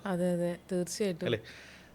ഞാൻ വിശ്വസിക്കുന്നു ആ വന്ന ആൻഡ്രയില്ലേ അയാളാണ് ദൈവം. ഈ ദൈവത്തെ കണ്ടിട്ടുണ്ടോന്നൊക്കെ ആളുകൾ ചോദിക്കുന്നില്ലേ? ശരിക്കും കേട്ടോ, അതുവരെ കിട്ടിയില്ലായിരുന്നെങ്കിൽ എന്ത് ചെയ്തേനല്ലേ? ഏറ്റവും വലിയ കോമഡി എന്താണെന്ന് വെച്ചാൽ ഈ ആൻഡ്ര ആരാണെന്ന് എനിക്കറിയില്ല, ഈ ആൻഡ്രൻ്റെ വീട് എവിടെയാണെന്ന് എനിക്കറിയില്ല, ഒരു നന്ദി പറയാനായിട്ടുള്ള ഫോൺ നമ്പർ അറിയില്ല. അയാൾ ആ കറക്റ്റ് ടൈമിന് വന്ന് നമ്മളെ സഹായിച്ച് അയാളുടെ പണി നോക്കി പോയി. എനിക്കിപ്പോഴും ഓർമ്മയുണ്ട്, ഞാൻ ആ ട്രെയിനിൽ നിന്നിട്ട് ആ ഗ്ലാസ്സിലൂടെ നോക്കുമ്പോൾ ആ ഡ്രൈവർ അവിടെ വന്നിട്ട് എനിക്കൊരു ടാറ്റ തരുന്നതും, ഞാൻ ഇങ്ങനെ കിളി പോയിട്ട് മുത്തേ എന്നിങ്ങനെ പറയുന്നതും അല്ലേ. അപ്പം നേരത്തെ ചോദിച്ചില്ലേ ട്രാവൽ ചെയ്താൽ എന്താ ഗുണമെന്ന്, ഇങ്ങനെ പാസ്പോർട്ട് കളയാം, തിരിച്ചെടുക്കാം, കുറേ ആളുകളെ ആൻഡ്രമാരെ കാണാം, കുറേ അനുഭവങ്ങൾ ഉണ്ടാക്കാം. അപ്പം ഇതൊക്കെയാണ് ഇതിനെയൊക്കെ നമ്മൾ നല്ല രീതിയിൽ നരേറ്റ് ചെയ്തിട്ട് നമ്മളൊരു സ്റ്റേജിൽ പറയുമ്പോൾ മോട്ടിവേഷൻ സ്പീക്കർ ആവും അല്ലേ. കഥകൾ പറയുമ്പോൾ കറക്റ്റ് ഇങ്ങനെ ആ വിഷ്വൽസ് വരുന്നുണ്ട് എന്നുള്ളതാണ്. ഭയങ്കര രസമായിരുന്നു. കാരണം സന്തോഷവും ഹാപ്പിനെസ്സും അതിനേക്കാളൊക്കെ നമ്മൾ മനസ്സിലാക്കേണ്ടത് വെച്ചാൽ അവിടുത്തെ ആ ഒരു പ്രൊഫഷണലിസം അല്ലേ. ആദ്യത്തെ ഒരു ഓഫീസർ വിചാരിച്ചപ്പോഴേക്കും ഓപ്പറേറ്ററെ വിളിക്കാൻ പറ്റുന്നു, ഡ്രൈവറെ കണക്ട് ചെയ്യാൻ പറ്റുന്നു, ഡ്രൈവർ മനസ്സ് കാണിക്കുന്നു, അയാൾ വണ്ടി നിർത്തുന്നു. നമ്മുടെ ഇവിടുത്തെ ബസ്സിലാണ് പോയെങ്കിൽ ബസ്സുകാരൻ പറയും എൻ്റെ ചാല് പൊട്ടും, എനിക്ക് കറക്റ്റ് സ്ഥലത്ത് എത്താൻ പറ്റൂല, നിർത്താനൊന്നും പറ്റൂല, ആരാണെങ്കിൽ അന്വേഷിച്ചോ എന്ന് പറഞ്ഞു അയാൾ അയാളുടെ കാര്യം നോക്കി പോവും. മറ്റവരതൊന്നും ചെയ്തില്ല, അവർക്ക് അതൊന്നും ചെയ്യാൻ തോന്നിയില്ല. പോപ്പുലേഷൻ കുറവായതുകൊണ്ടുള്ള ഗുണം തന്നെയാണ്, ഇല്ല എന്നൊന്നും ഞാൻ പറയുന്നില്ല. പക്ഷെ എങ്കിലും that is called professionalism and the other one. ഇപ്പം ഞാൻ വേറെ കാര്യം ചോദിക്കട്ടെ, ഏതോ ഒരു കാലത്ത് കണ്ട ഒരു സ്വപ്നമാണോ ഇപ്പം പ്രവീൺ ചിറയത്ത് എന്ന് പറയുന്ന ഒരാൾ ജീവിക്കുന്നത്? ഡെഫിനറ്റ്ലി സ്വപ്നോ, ഞാനൊക്കെ എത്രയോ കാലത്തെ ആഗ്രഹമാണ്. ഞാൻ കോളേജിലൊക്കെ പഠിക്കുന്ന കാലത്ത് ആഗ്രഹിച്ചിട്ടുണ്ട് ഈ സ്യൂട്ടൊക്കെ ഇട്ടിട്ട് ജോലിക്ക് പോകാൻ പറ്റുവാണെങ്കിൽ. അതിനൊരു കോമഡിക്ക് ട്വിസ്റ്റ് ഉണ്ട്. ഞാൻ BA മലയാളം ഗ്രാജുവേറ്റാണ്. അതെയോ? അപ്പോൾ ഈ BA മലയാളംകാരൻ ഇങ്ങനെ സ്യൂട്ട് ഇട്ടുന്ന സ്വപ്നം കാണുന്നതെന്ന് വെച്ചാൽ, അച്ഛൻ ഗൾഫിലായിരുന്നു ജോലി ചെയ്തത്. അപ്പോൾ ഈ വെക്കേഷൻസിലൊക്കെ ഫാദറിൻ്റെ അടുത്തോട്ട് പോകും. അപ്പോൾ അവിടെ കണ്ടിട്ടുണ്ട് ഇങ്ങനെ സ്യൂട്ടൊക്കെ ഇട്ടിട്ട് ജോലിക്ക് പോകുന്ന അച്ഛനെ. ഫാദറിന് സ്യൂട്ടൊന്നുമില്ല, അവിടെ മറ്റ് കമ്പനികളിലൊക്കെ. ഫാദർ അവിടെ ഒരു ടെലികോം കമ്പനിയിലായിരുന്നു വർക്കിയത്. GTO എന്ന് പറഞ്ഞ ജനറൽ ടെലികമ്മ്യൂണിക്കേഷൻ ഓഫ് ഒമാൻ എന്ന് പറഞ്ഞു. ഇപ്പോൾ അതിൻ്റെ പേര് എന്താ, ഒമാൻ ടെല്ലെന്നോ അങ്ങനത്തെ ആണ്. പക്ഷെ അവിടെ നമ്മൾ നടക്കുമ്പോൾ അവിടുത്തെ കോർപ്പറേറ്റ്സുകളൊക്കെ പോകുന്ന ഇങ്ങനെ കാണാമല്ലോ. ഇങ്ങനെ എയർപോർട്ട്സിലൊക്കെ നമ്മൾ യാത്ര ചെയ്യുമ്പോഴും ഇതൊക്കെ ചെറുപ്പം തൊട്ടേ എയർപോർട്ടുകളിലൊക്കെ പോകുന്ന. അപ്പോൾ ഈ ഇങ്ങനെ കോട്ടുധാരികളൊക്കെ ഇങ്ങനെ ഒരുപാട് കാണാറുണ്ട്. അന്ന് എപ്പോഴൊക്കെയോ ഇങ്ങനെ സ്വപ്നം കണ്ടിട്ടുണ്ട് സ്യൂട്ടൊക്കെ ഇട്ട് ജോലി. പിന്നെ നമ്മൾ തന്നെ മനസ്സിൽ പറയും, അപ്പോൾ നാട്ടിൽ മലയാളം മീഡിയം സ്കൂളിൽ പഠിക്കുന്നു, പ്രീ ഡിഗ്രി 3rd ഗ്രൂപ്പാണ്, ഡിഗ്രി BA മലയാളമാണ്. അപ്പോൾ ഒരിക്കലും അങ്ങനെയുള്ളൊരു രീതിയിലേക്ക് എത്തൂല എന്ന് പറയുന്ന സമയത്ത് ഒരു ട്വിസ്റ്റ് നടക്കുന്നു. പിന്നെ സ്വിസ്സിൽ പോയി പഠിക്കുന്നു. സ്വിറ്റ്സർലൻഡിലെ യൂണിഫോം തന്നെ സ്യൂട്ടായിരുന്നു. അവിടുന്ന് പിന്നെ റെസ്റ്റോറൻറ്റ് മാനേജർ ആവുന്നു, മാരിറ്റ്സിൽ വർക്ക് ചെയ്തിരുന്നു, പിസ്സ ഹട്ടിൽ വർക്ക് ചെയ്തിരുന്നു, ലുലു ഗ്രൂപ്പിൻ്റെ സൗദി റീജിയനിലെ റിയാദിൻ്റെ ട്രെയിനിങ് ഹെഡായിരുന്നു. അപ്പോൾ അവിടെ ഫുൾ സ്യൂട്ടാണ്. അപ്പം യൂസുഫായി ആയിരുന്നു റിപ്പോർട്ടിംഗ് ബോസ് ഒരു 2-2.5 വർഷത്തോളം. അപ്പോൾ നമ്മൾ ഈ കണ്ട സ്വപ്നം, ഇതൊക്കെയാണ് തോന്നി ഈ മാനിഫെസ്റ്റേഷൻ എന്നൊക്കെ പറഞ്ഞിട്ട് ആളുകൾ പറയുന്ന കാര്യം. അന്ന് കണ്ട സ്വപ്നം പിന്നീട് യാഥാർത്ഥ്യം. ഇപ്പോൾ സ്യൂട്ടൊക്കെ ഒരുത് മാത്രം. ഇപ്പോൾ വീണ്ടും പഴമയിലേക്ക് പോകും. അപ്പം അന്നത്തെയൊക്കെ ആഗ്രഹമായിരുന്നു. നമ്മൾ ഈ ട്രെയിനിങ് മേഖലയിലേക്കൊക്കെ വരുമ്പോൾ ആഗ്രഹം നമ്മളൊക്കെ കാണുമ്പോൾ ആളുകൾ തിരിച്ചറിഞ്ഞിരുന്നെങ്കിൽ അല്ലേ, ഇങ്ങനെ ഒരു രസമല്ലേ നമ്മളിങ്ങനെ പോകുമ്പോൾ എന്നെ ഇവിടെ കണ്ടിട്ടുണ്ടല്ലോ എന്നൊക്കെ പറഞ്ഞു. ഞാനിപ്പോൾ അത് ആസ്വദിക്കുന്നുണ്ട്. എന്നെ കാണുമ്പോൾ ആളുകൾ തിരിച്ചറിയുന്നുണ്ട്, ആ വീഡിയോ ഇടുന്ന ആളല്ലേ, ആ അങ്ങനെ പറഞ്ഞ ആളല്ലേ, ഇങ്ങനെ പറഞ്ഞ ആളല്ലേ എന്നൊക്കെ പറയുന്നുണ്ട്. ആദ്യകാലങ്ങളിൽ വീഡിയോ ഇടുന്ന സമയത്തും ഈ തിരിച്ചറിവ് ഉണ്ടായിരുന്നില്ല കേട്ടോ, തിരിച്ചറിയലുകളൊന്നും ഉണ്ടായിരുന്നില്ല. അന്നൊക്കെ ഞാനും സ്വപ്നം കണ്ടിട്ടുണ്ട്. എൻ്റെ തന്നെ ഇതേപോലെ തന്നെ ട്രെയിനേഴ്സ് ആയിട്ടുള്ള ആളുകൾ പലരെയും തിരിച്ചറിയപ്പെടുമ്പോൾ അതിലേറ്റൊരു കോമഡി വെച്ചാൽ, ഞാനും ഒരു വളരെ ഫേമസ് ആയിട്ടുള്ള ഒരു ട്രെയിനറും കൂടി നിൽക്കുന്ന സമയത്ത് ഒരാൾ വന്നിട്ട് ഒരു ഫോട്ടോ വന്നു, ഒരു ക്യാമറ തന്നു. ഞാൻ വിചാരിച്ച എൻ്റെ കൂടെ എടുക്കാനാണ്, അല്ല അയാളുടെ കൂടെ എടുക്കുന്ന ഫോട്ടോ എടുത്ത് കൊടുക്കാനാണ്. പക്ഷേ നമ്മളത് ഫൈൻ എന്നൊക്കെ പറഞ്ഞു. അപ്പം അന്ന് എൻ്റെ വൈഫ് എൻ്റെ കൂടെ ഉണ്ടായിരുന്നു. വൈഫ് പറഞ്ഞു, എന്നാൽ നമ്മളെയൊക്കെ ഇങ്ങനെ ആളുകൾ തിരിച്ചറിയുക എന്ന് എൻ്റെ വൈഫ് എൻ്റെ അടുത്ത് ചോദിച്ചായിരുന്നു. ഇന്ന് ഐ എം സോ ഹാപ്പി. ഇനി ആളുകൾ തിരിച്ചറിയട്ടെ, കൂടുതൽ ആളുകൾ നമ്മളെ കണ്ടാൽ തിരിച്ചറിയട്ടെ.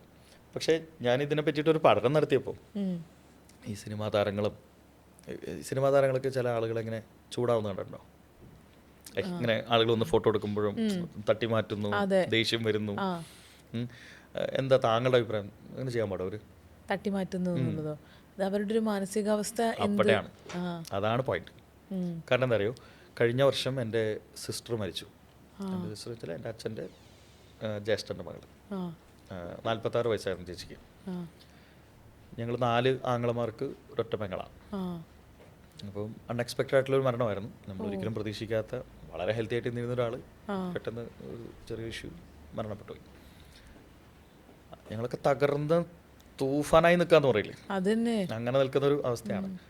ഞങ്ങൾ ചേച്ചിയുടെ വീട്ടിലോട്ട് എത്തുമ്പോഴേക്കും അവിടുന്ന് ഹോസ്പിറ്റലിൽ കൊണ്ടുപോയി. പക്ഷേ ഹോസ്പിറ്റലിൽ എത്തുന്നതിന് മുമ്പേ മരണം സംഭവിച്ചു. അതുകൊണ്ട് തന്നെ പോസ്റ്റ്മോർട്ടം ചെയ്യണം എന്നുള്ളൊരു കാര്യം പറഞ്ഞു. രാത്രി ആയതുകൊണ്ട് പോസ്റ്റ്മോർട്ടത്തിന് സമയമില്ല, പിറ്റത്തെ ദിവസത്തേക്ക് മാറ്റി. അപ്പോൾ അവിടെ തൃശ്ശൂർ ജില്ലാ ആശുപത്രിയിൽ മോർച്ചറിയിൽ കയറ്റി വെച്ചു. അളിയൻ കരച്ചിൽ, മക്കൾ കരച്ചിൽ, ഞങ്ങളെല്ലാവരും കരച്ചിൽ, ആകെ സീൻ. വീണ്ടും ഞാൻ എൻ്റെ വീട്ടിൽ പോയി കുറച്ച് നേരം കിടന്നുറങ്ങി. പിറ്റന്ന കാലത്ത് വീണ്ടും മോർച്ചറിയുടെ ഫ്രണ്ടിൽ വന്ന് നിൽക്കാം. ആ സമയത്ത് ഒരാൾക്ക് വന്നിട്ട് സെൽഫി എടുക്കണം. സാറതെങ്ങനെയാ പ്രതികരിച്ചത്? എനിക്കിങ്ങനെ ഒരു മരവിപ്പായിരുന്നു.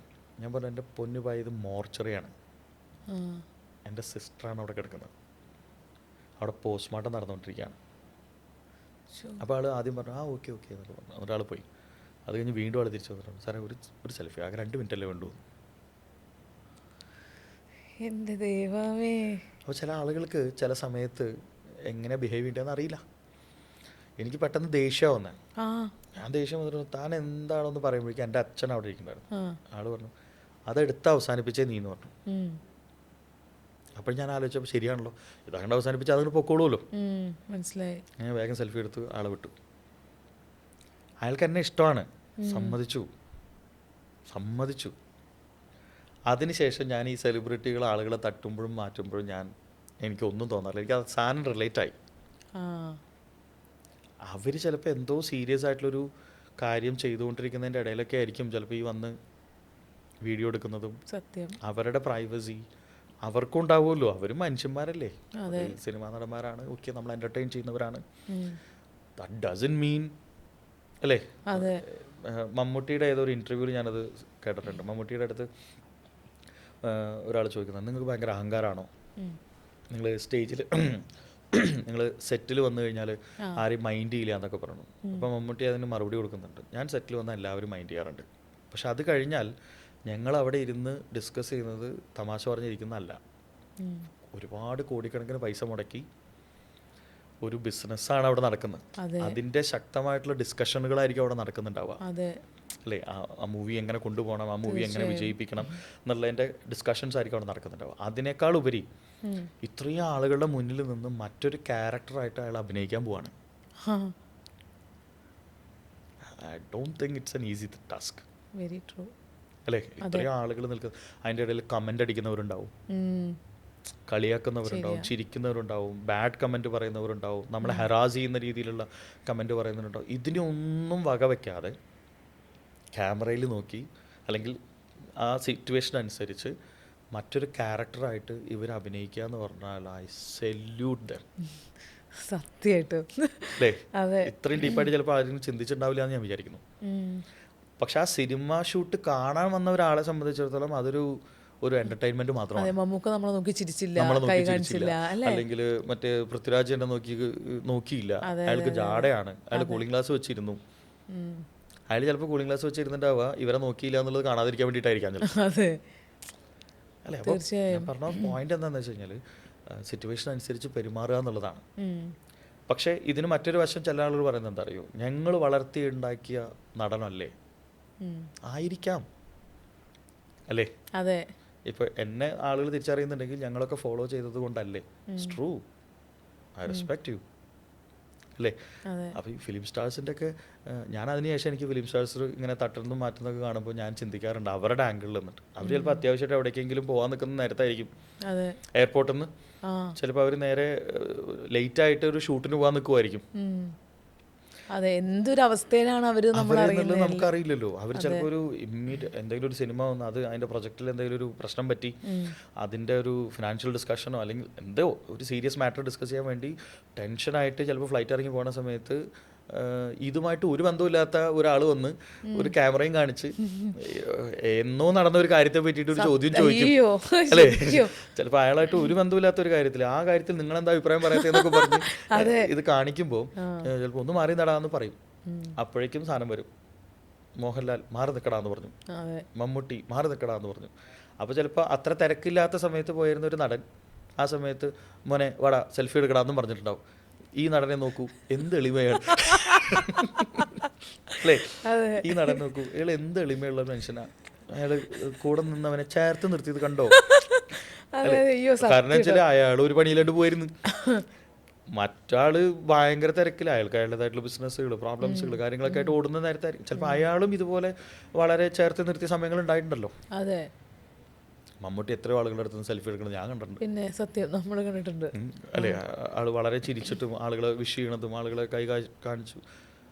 പിന്നെ അയാളെ പിടിച്ചിട്ട് പിച്ചയും മാന്തൊക്കെ ചെയ്ത് അയാൾ തിരിച്ച് ചിലപ്പോൾ പ്രതികരിച്ചിട്ടുണ്ടാവും. അവരങ്ങനെ തന്നെ പെരുമാറണം എന്ന് പറയുന്ന. അപ്പം ഇതാണ് വിഷയം. ഇതൊന്ന് തിരിച്ചറിഞ്ഞാൽ തീരാവുന്ന പ്രശ്നങ്ങളുള്ളൂ ഇവിടെ. എൻ്റെ വീഡിയോസിൻ്റെ ഒക്കെ ആദ്യകാലങ്ങളിൽ എന്തായിരുന്നു അതിൻ്റെ അടിയിൽ എഴുതി നിറയ്ക്കുമല്ലേ, ഏതാണ് ഈ ഊള, വൈറ്റ് ഷർട്ടിനെ പറ്റിയില്ലേ, എനിക്ക് വേറെ ഷർട്ടില്ലേ, ഏതാണ് ഈ വൈറ്റ് ഷർട്ട്. ഇന്ന് മിക്കവാറും കിട്ടാൻ സാധ്യതയുണ്ട്. കാരണം എന്താ വെച്ചാൽ ഇന്നത്തെ ഈ റീലിൽ നിന്ന് കുറെ റീൽ ഇറങ്ങുമല്ലോ. ഇതിന് 1.5 മണിക്കൂർ നേരം നമ്മൾ സംസാരിക്കുന്ന ഒരു കാര്യമാണ്. അപ്പൊ ഇതില് ഓരോ 15 മിനിറ്റും ഷർട്ട് മാറാൻ പറ്റുമോ? അപ്പൊ തനിക്ക് ഉറപ്പാണ് തനിക്ക് വേറെ ഡ്രസ് ഒന്നുമില്ലേ, അയാൾക്കൊരു ഡ്രസ്സ് വാങ്ങി കൊടുക്കണോ എന്നൊക്കെ പറഞ്ഞിട്ടുള്ള ഒരു സാധനം ഇങ്ങനെ വരും. അപ്പൊ ഇതിന്റെ ടെക്നിക്കൽ വശങ്ങൾ മനസ്സിലാക്കാതെ വരുമ്പോഴാണ് സാറിന് അത് ആദ്യമൊക്കെ കാണുമ്പം ആ നല്ല ടെൻഷനല്ലേ, ഉറക്കം കിട്ടാണ്ടായിട്ടുണ്ട്. എന്തിനാ ആളുകൾ ഇങ്ങനെ തെറി വിളിക്കുന്നു? എൻ്റെ അപ്പനെ സ്മരിക്കുന്നു, അമ്മയെ സ്മരിക്കുന്നു, എന്തിന്? അയ്യോ ഒന്ന് എൻ്റെ വീഡിയോസ് നിങ്ങൾ ശ്രദ്ധിച്ചിട്ടുണ്ടെങ്കിൽ മനസ്സിലാവും, ഒരാളെയും ദ്രോഹിക്കുന്ന രീതിയിൽ ഒരു കാര്യവും ഞാൻ പറഞ്ഞിട്ടില്ല. അതെ, ഞാൻ ചോദിക്കാൻ വരുമായിരുന്നു. രാഷ്ട്രീയം പറയാറില്ല, മതം പറയാറില്ല, അതെ പൊളിറ്റിക്സ് പറയാറില്ല. ഇത് മൂന്നാണല്ലോ ഏറ്റവും കൂടുതൽ എന്താ പറയുക, നമ്മളിത് നാട്ടിൽ നടക്കുന്ന ചില കാര്യങ്ങളും സംഭവങ്ങളും ഒക്കെയാണ് പറയുക. ആ അത് അപ്പോഴേക്കും നിന്റെ തന്തയല്ല എൻ്റെ തന്ത, അച്ഛനും അമ്മയും തമ്മിലുള്ള ബന്ധം, അതിനൊക്കെ പറ്റി പറഞ്ഞു കഴിഞ്ഞാൽ 100% ഒരു സ്റ്റേറ്റ്മെന്റ് റെഡി ആയിട്ട് നമുക്ക് പറയാൻ കഴിയുമോ? ഇല്ല. ഇപ്പൊ പറയാണ് ഇപ്പോഴത്തെ കുട്ടികളൊക്കെ ഇങ്ങനെയാണ് എന്ന് പറഞ്ഞാൽ 100% ശരിയാണോ? അല്ല, അങ്ങനത്തെ അല്ലാത്ത കുട്ടികളും ഉണ്ട്. അതെ, ജെൻസി പിള്ളേർ മുഴുവൻ ശരിയല്ല, സ്റ്റേറ്റ്മെന്റ് തെറ്റാണ്. അതെ, ജെൻസി പിള്ളേർ മുഴുവൻ ശരിയാണ്, സ്റ്റേറ്റ്മെന്റ് തെറ്റാണ്. അതെ അല്ലേ? അപ്പോൾ ഒരാളുടെ അഭിപ്രായത്തിൽ ചിലപ്പം അവർ ചെയ്യുന്നത് മുഴുവൻ ശരിയാണ്, കൂടുതലും ശരിയാണ് എന്നാണ് വരുന്നതെങ്കിൽ ആ ശരിയല്ലാത്ത ആളുണ്ടല്ലോ, അയാൾക്ക് ഇത് നെഗറ്റീവ് വീഡിയോ അതെ അല്ലേ? ശരിയാ. ഇനി ഈ വീഡിയോ കാണുന്ന സമയത്തുള്ള ആളുടെ മാനസികാവസ്ഥയും ഇതിനെ ബാധിക്കും. ഇപ്പോൾ ഫോർ എക്സാമ്പിൾ, ഞാൻ എൻ്റെ വൈഫായിട്ട് അടികൂടി നിൽക്കുന്ന സമയത്ത് തൻ്റെ വീഡിയോ കാണുകയാണ്, ഏതായി പെണ്ണ് പുറത്തുനിന്ന്, അല്ലേ? പക്ഷെ ഞാൻ നല്ല മൂഡിലിരിക്കുകയാണ്, കൊച്ചു കുഴപ്പമില്ലല്ലോ, പക്ഷെ സെയിം വീഡിയോ ആണേ. അപ്പോൾ വീഡിയോൻ്റെ അല്ല പ്രശ്നം, നമ്മുടെ മൈൻഡിൻ്റെയാണ് പ്രശ്നം. അപ്പം it's part of the game. ഇപ്പൊ ജെൻസി പിള്ളേരെ പറഞ്ഞുകൊണ്ട് ചോദിക്കുകയാണ്, ഇപ്പൊ ഏറ്റവും കൂടുതൽ കേൾക്കുന്നത് ജെൻസികൾ എന്ന് പറയുന്നത് വേറെ ഏതോ ഒരു ആളുകൾ, ജീവികൾ എന്നൊക്കെ പറഞ്ഞ പോലെ. അപ്പൊ ആ ഒരു ആറ്റിറ്റ്യൂഡിനോട് സാറിന്റെ ഒരു ഉത്തരം എന്താണ്? ജെൻസി പിള്ളേർ എല്ലാ കാലത്തും ഉണ്ടായിരുന്നു. ജെൻസി എന്ന് പറഞ്ഞിട്ട് പേരിട്ടത് ആരാന്ന് എനിക്കിപ്പോഴും അറിയില്ല, ഞാൻ അന്വേഷിച്ചുകൊണ്ടിരിക്കുന്ന ഒരു സംഭവമാണ് ഇതിന് ഈ പേരിടുന്ന ആളാരാണെന്നുള്ളത്. ഈ ജെൻസി എന്നുള്ള പേരെങ്ങനെ വന്നു? എനിക്ക് തോന്നുന്നു ഈ 2000-ന് ശേഷം ജനിച്ച കുട്ടികളെയാണ് ഈ ജെൻസി എന്നുള്ള ഗണത്തിൽ പെടുന്നതെന്ന് തോന്നുന്നു. പക്ഷേ ന്യൂജൻ എന്ന് വേണമെങ്കിൽ നമുക്ക് അതിനെ വേറെ രീതിയിൽ വിളിക്കാം, അല്ലേ? New generation. ഈ ന്യൂ ജനറേഷൻ എല്ലാ കാലത്തും ഉണ്ടായിട്ടുണ്ടേ, പണ്ടുണ്ടല്ലോ ന്യൂജൻ. ന്യൂജൻ ഇല്ലാത്ത കാലം ഏതാ ഉള്ളേ? ഇനി ഒരു 10 കൊല്ലം കഴിഞ്ഞ് നോക്കിയാൽ അപ്പൊ വേറെ ന്യൂജൻ വരും. അപ്പൊ ഇന്നത്തെ ഈ ജെൻസി പിള്ളേരില്ലേ, ഇവര് വസന്തങ്ങളായി മാറും. അതെ, ഇപ്പോഴത്തെ ജെൻസി പിള്ളേര് 80-കളിലെയും 90-കളിലെയും ആളുകളെ വസന്തങ്ങൾ എന്നാണ് വിളിക്കുന്നത്. എങ്കിൽ ഇതേ പ്രായത്തിലേക്ക് ഈ ജെൻസി പിള്ളേർ എത്തുമ്പോൾ അന്ന് വരാൻ പോകുന്ന എന്തായിരിക്കും, എന്തോ ഒരു സാധനം ഉണ്ടാവുമല്ലോ, പുതിയതൊരു സാധനം ഉണ്ടാവുമല്ലോ, ആ ആൾക്കാർ ഇവരെന്തായിരിക്കും വിളിക്കുക? സെയിം. ഞാൻ വേറൊരു വീഡിയോയിൽ പറഞ്ഞിട്ടുണ്ട്, മധുവും ജയനൊക്കെ അഭിനയിക്കുന്ന കാലത്ത് വന്ന 2 ന്യൂജൻ പിള്ളേരാണ് മമ്മൂട്ടി മോഹൻലാലും. ശരിയാ. ഇപ്പം അവരുടെ കാലത്ത് വന്ന പുതിയ നടന്മാർ വന്നപ്പോൾ അവർ ന്യൂജൻ നടന്മാരായിട്ട് മാറി. ഇതിങ്ങനെ മാറിക്കൊണ്ടേയിരിക്കുന്നേ എന്നുള്ളൂ. പഴയ മാഗസിനുകളിൽ നിങ്ങൾ കണ്ടിട്ടുണ്ടോ, ഒരു അപ്പി ഹിപ്പി എന്നൊരു ക്യാരക്ടർ ഉണ്ടായിരുന്നു, ഒരു ഗിറ്റാറൊക്കെ പിടിച്ചിട്ട് മുടിയൊക്കെ വളർത്തിയിട്ടുള്ള, ഇങ്ങനെ വളർത്തിയിട്ട് എത്ര വർഷം മുമ്പ് വന്ന ജെൻസിയാ. ശരിയാ, ഇന്നൊന്നിലൊന്നും അല്ല, എൻ്റെ ചെറുപ്പത്തിലുണ്ട്. അപ്പോൾ ഒരു 10-40 കൊല്ലം മുമ്പ് അപ്പി ഹിപ്പി എന്ന് പറഞ്ഞിട്ടൊരു ക്യാരക്ടർ ഫോം ആയിട്ടുണ്ട്. രാജുവും രാധേനും മായാവിയിൽ, പിന്നെ മായാവി കഥ, മായാവിയിലെ രാജുവും രാധയും വളരെ നോർമലായിട്ട് വസ്ത്രം ധരിക്കുന്ന, ഒരു വെള്ള ബനിയനും കറുത്ത ഷർട്ട് കറുത്ത ട്രൗസർ ഇട്ടിട്ടുള്ള രാജുവും ഒരു പാവാടയും ബ്ലൗസ് ഇട്ടിട്ടുള്ള രാധയും, മുടി ഇങ്ങനെ കെട്ടി വെച്ചിട്ടുള്ള, ഡാഗിനി അമ്മൂമ്മയും കുട്ടൂസുപ്പാപ്പനും ഇത്തിരി പഴയ ആളും മറ്റേ ഇങ്ങനെ കഴുത്തിൽ കെട്ടിയിട്ടുള്ള. പക്ഷെ 2 ഫ്രീക്ക് വിക്രമനും മുത്തുനും കണ്ടോ? ശരിയാ അല്ലേ? അതില് വിക്രമനും മുത്തു ഇട്ടിട്ടുള്ള ഡ്രസ്സ് നോക്കിയൊക്കെ ഫുൾ ഫ്രീക്കാണ്. ഇന്നത്തെ സ്റ്റൈലാണ്, റെഡ് പാന്റ്. അന്നത്തെ ജെൻസികളായിരുന്നു അവര്, അല്ലേ? ഫ്രീക്ക്. എനിക്ക് തോന്നുന്നു ആ വിക്രമന്റെ വേഷമാണ് പിന്നെ സ്പൈഡർമാനിലെ സാൻഡ്മാൻ കട്ടെടുത്തിട്ടുള്ള മറ്റേ സ്ട്രൈപ്പ് ഷർട്ട്. നമ്മൾ ഇവിടെ ഇരുന്ന് പറഞ്ഞാൽ ശരിയാവോ? കാരണം സ്പൈഡർമാന്റെ ഡയറക്ടർ ബാലരമയിലെ മായാവിയും വിക്രമനും മുത്തുവിനും പഠിച്ചിട്ടുണ്ടാവോ? ഇല്ല. അപ്പൊ അത്രയും അഡ്വാൻസ് ചെയ്തിട്ടാണ് അന്ന് മായാവി കഥ പോയായിരുന്നു, സത്യം അല്ലേ? അപ്പം ജെൻസികൾ എന്നും ഉണ്ടായിരുന്നു, ഈ ഔട്ട് ഓഫ് ദ ബോക്സ് ചിന്തിക്കുന്ന ആളുകൾ അന്നും ഉണ്ടായിരുന്നു. പക്ഷെ ഇതിൽ കുറച്ച് ഓവറായി പോകുന്ന ഒരു സംഭവം എന്ന് വെച്ചാൽ ചില ടെർമിനോളജികളൊക്കെ വേറെ രീതിയിലേക്ക് മാറ്റാൻ തുടങ്ങി. ലൈക്ക് ടോക്സിക് ഫാദർ, ചീത്ത പറഞ്ഞ ടോക്സിക് ഫാദറായി. ഒരു കൊച്ചിനെ അങ്ങനെ ചെയ്യരുത് ഇങ്ങനെ ചെയ്യേ എന്ന് അച്ഛനും അമ്മയും ഒരു ഉപദേശം കൊടുത്താൽ അവർ ടോക്സിക് ആവുന്നത് എങ്ങനെയാണ്. അപ്പോൾ ചില ആളുകൾ അത് മിസ്യൂസ് ചെയ്യപ്പെടുവാണ്, അല്ലെങ്കിൽ അതിനെ മിസ്അണ്ടർസ്റ്റാൻഡ് ചെയ്യാണ്. അതെ. അപ്പോഴേക്കും അവിടെ ഒരു അൺവാണ്ടഡ് സ്റ്റേറ്റ്മെൻറ്റ് വരാണ്, എൻ്റെ കാര്യം നോക്കാൻ എനിക്കറിയാം, I am a grown up child. ഞാനൊരു രഹസ്യം പറയട്ടെ, എൻ്റെ അപ്പനമ്മ ഇപ്പോഴും ചീത്ത പറയട്ടെ, അതിനുള്ള സ്വാതന്ത്ര്യം അവർക്കുണ്ട്. അതെ അല്ലേ? അതെ, അതിനുള്ള സ്വാതന്ത്ര്യം അവർക്കുണ്ട്. കാരണം എന്താ, അവരെൻ്റെ അപ്പനമ്മയാ. അതെ. സാർ ആ സമയത്ത് you are A toxic father, you are A toxic father, toxic father മാറി നിൽക്കൂ എന്ന് പറഞ്ഞു കഴിഞ്ഞാൽ ചിലപ്പോൾ അടിയും കിട്ടും. അതെ, രണ്ടടി എക്സ്ട്രാ എക്സ്ട്രാ കിട്ടും ചിലപ്പോൾ ഈ പ്രായത്തിലും കിട്ടും. അതെ. എൻ്റെ അപ്പനും അമ്മയ്ക്ക് എൻ്റെ ചെവിക്ക് പിടിക്കാനുള്ള, എന്നെ അടിക്കാനുള്ള, എന്നെ ചീത്ത പറയാനുള്ള അധികാരം ഉണ്ട്. അത് ഞാൻ കൊടുത്തിട്ടുള്ളതാണ്. അല്ലേ? അതെ.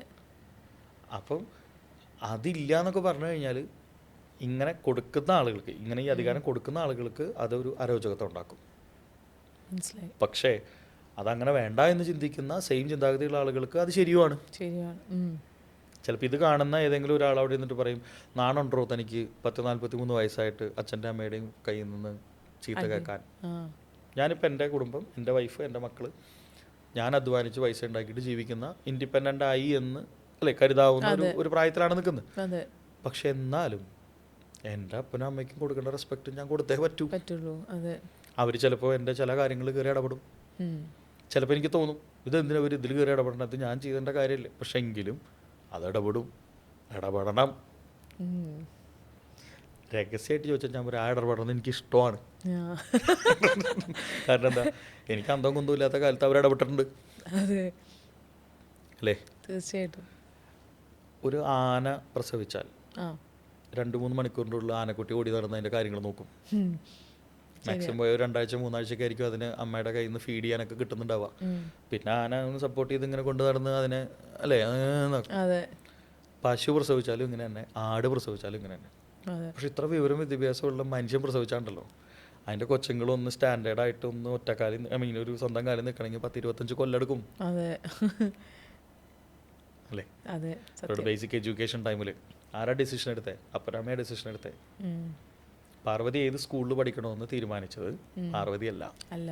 പാർവതിയുടെ അച്ഛനും അമ്മയും അവരുടെ ഫിനാൻഷ്യൽ സ്റ്റെബിലിറ്റിക്ക് അനുസരിച്ച് പറ്റുന്ന ഒരു സ്കൂൾ തിരഞ്ഞെടുത്തു. നിങ്ങൾക്ക് അതിനകത്ത് ഒരു ചോയ്സും ഇല്ല.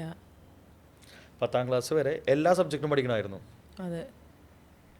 Again there is no choice. പിന്നെ +1 +2 എത്തിയപ്പോഴാണ് തനിക്കൊരു ചോയ്സ് വന്നത്. അതിൽ ഈ 12 കൊല്ലം, 10 വർഷം സ്കൂളും 2 വർഷം കിൻഡർ ഗാർഡനും കൂടി കൂട്ടിയാൽ 12 വർഷം ഇടപെട്ട അച്ഛനും അമ്മയും ചിലപ്പോൾ കയറി അഭിപ്രായം പറയും. അല്ലേ? പിന്നെ 12 വർഷത്തോളം അഭിപ്രായം പറഞ്ഞിരുന്ന ഒരാൾ പെട്ടെന്ന് SSLC കഴിഞ്ഞ് അല്ലെങ്കിൽ മെട്രിക്കുലേഷൻ എക്സാം കഴിഞ്ഞുള്ള 2 മാസത്തെ വെക്കേഷൻ കഴിയുമ്പോഴേക്കും ഇടപെടരുത് എന്ന് പറഞ്ഞാൽ അവർ സമ്മതിക്കുമോ? അത് പറഞ്ഞ പോലെ ഇടപെട്ടില്ലെങ്കിൽ നമുക്ക് തോന്നും എന്താ ഒന്നും പറയാത്ത. അങ്ങനെ ഇടപെടാത്ത അച്ഛനമ്മയാണെങ്കിൽ ഈ ഇതേ മക്കൾ എന്താ പറയാന്നറിയോ, എൻ്റെ കാര്യം നോക്കാൻ ആരുമില്ല, എൻ്റെ അച്ഛനമ്മ റെസ്പോൺസിബിൾ ആണ്, അവർ എനിക്ക് വേണ്ടത്ര ഗൈഡൻസ് തന്നില്ല, ഇടപെട്ട ടോക്സിക്കായി. ഇതാണ് പ്രശ്നം. ഇതിന് ആ ഒരു ബോർഡർ ലൈനോ അല്ലെ എന്ത് ചെയ്യും നമ്മൾ സാർ? അല്ല, ഈ ടോക്സിക് എന്ന് പറഞ്ഞ സാധനം എന്താണെന്ന് മനസ്സിലാക്കിയാൽ മതി. ഈ ടോക്സിക് എന്ന് പറഞ്ഞു കഴിഞ്ഞാൽ ഞാൻ മനസ്സിലാക്കിയെടുത്തോളം, എനിക്ക് മനസ്സിലാക്കിയെടുത്തോളം ടോക്സിക് എന്ന് പറഞ്ഞാൽ എന്താ, വിഷം അല്ലേ? അതുപോലത്തെ ആക്ടിവിറ്റികൾ ചെയ്യുന്ന പാരൻസും ഉണ്ട്, ഇല്ലാന്ന് പറയില്ല. കുട്ടികളെ പീഡിപ്പിക്കുന്ന, സ്വന്തം മക്കളെ റേപ്പ് ചെയ്യുന്ന അപ്പനമ്മയുണ്ട്. പിന്നെ എന്തിട്ട് അപ്പം ഈ ടെർമിനോളജി ഇട്ടുകൊടുക്കുമ്പോൾ, അല്ലെങ്കിൽ ഇങ്ങനെ ഒരു ടേമിൽ നമ്മൾ ഒരാളെ കാണുമ്പോൾ അയാൾ അതുതന്നെയാണോ എന്നുള്ളത് ഉറപ്പ് വരുത്താൻ ബാധ്യസ്ഥരാണ്. തീർച്ചയായും. പലപ്പോഴും നമ്മുടെ കുട്ടികൾ പറയുക എന്താണെന്ന് വെച്ചാൽ, വിദേശ രാജ്യങ്ങളിലൊന്നും കുട്ടികളെ ചീത്ത പറയാൻ പാടില്ല, തല്ലാൻ പാടില്ല. തല്ലിക്കഴിഞ്ഞാൽ അവന്മാർ ചൈൽഡ് ലൈനിലേക്ക് വിളിക്കും. അത് ശരിയാ. എപ്പോഴും ഇവിടുത്തെ ഒരു കാര്യം പറയുമ്പോൾ അപ്പം പറയുന്നത് കമ്പാരിസൺ US-ലേക്കും അല്ലെങ്കിൽ UK-ലേക്കൊക്കെ ആയിരിക്കും പോവാ, ചൈൽഡ് ലൈനിലേക്ക് വിളിക്കും. കാരണം അവിടെ സ്കൂളുകൾ പഠിപ്പിക്കുന്നുണ്ട്, നിങ്ങളെ ആരെങ്കിലും അബ്യൂസ് ചെയ്യുന്നുണ്ടെങ്കിൽ കാൾ, ഇപ്പോൾ UK ആണെങ്കിൽ 999 അങ്ങനെ എന്തോ ഒരു നമ്പറാണ്, ഒരു 3 നമ്പറിലേക്ക് അടിച്ചാൽ അപ്പോൾ വരും ചൈൽഡ് ലൈൻ അല്ലെങ്കിൽ പോലീസുകാർ വരും. അതെന്താ കാരണം ചിന്തിച്ചിട്ടുണ്ടോ? അവിടെ നമ്മുടെ കൾച്ചറിലല്ല ജീവിതം പോണേ. അവിടെ കൂടുതൽ ഈ ലിവിങ് ടുഗെദർ സെറ്റപ്പൊക്കെയാണ്. കല്യാണം കഴിക്കലൊക്കെ മരിക്കുന്നതിന് കുറച്ച് കാലം മുമ്പൊക്കെ ആയിരിക്കും നടക്കുക. ഞാൻ വർക്ക് ചെയ്തിരുന്ന എൻ്റെ എംപ്ലോയർ മരിക്കുന്നതിന് ഒരാഴ്ച മുമ്പാണ് അയാൾ കല്യാണം കഴിക്കാനുള്ള തീരുമാനം എടുത്തത്. അവരുടെ പാർട്ട്ണർ ഫിലോ എന്നാണ് അവരുടെ പേര്, യുർഗ് ഗിൽഗൻ എന്നാണ് ഓണറുടെ പേര്. അപ്പം അവർ റിലേഷനിലായിരുന്നു, അവർക്ക് മക്കളൊക്കെ ഉണ്ട്, അതൊക്കെ വേറെ വിഷയം. പക്ഷെ അവർ കല്യാണം കഴിച്ചിട്ടില്ല. അപ്പോൾ ഈ ഫിലോ എന്ന് പറയുന്ന അവർക്ക് ക്യാൻസറായി, അങ്ങനെ മരണം ഉറപ്പായി. അധികം നാൾ നീണ്ടുപോകില്ല എന്നുള്ളൊരു തീരുമാനത്തിലേക്ക് എത്തിയപ്പോൾ ഇയാൾ ചോദിക്കുവാണ്, what is your last wish? അപ്പോൾ ഫിലോ ഞങ്ങളൊക്കെ നിൽക്കുമ്പോൾ പറഞ്ഞൊരു കാര്യമാണ്, എനിക്കൊരു അഡ്രസ്സിൽ മരിക്കണമെന്നുണ്ട്.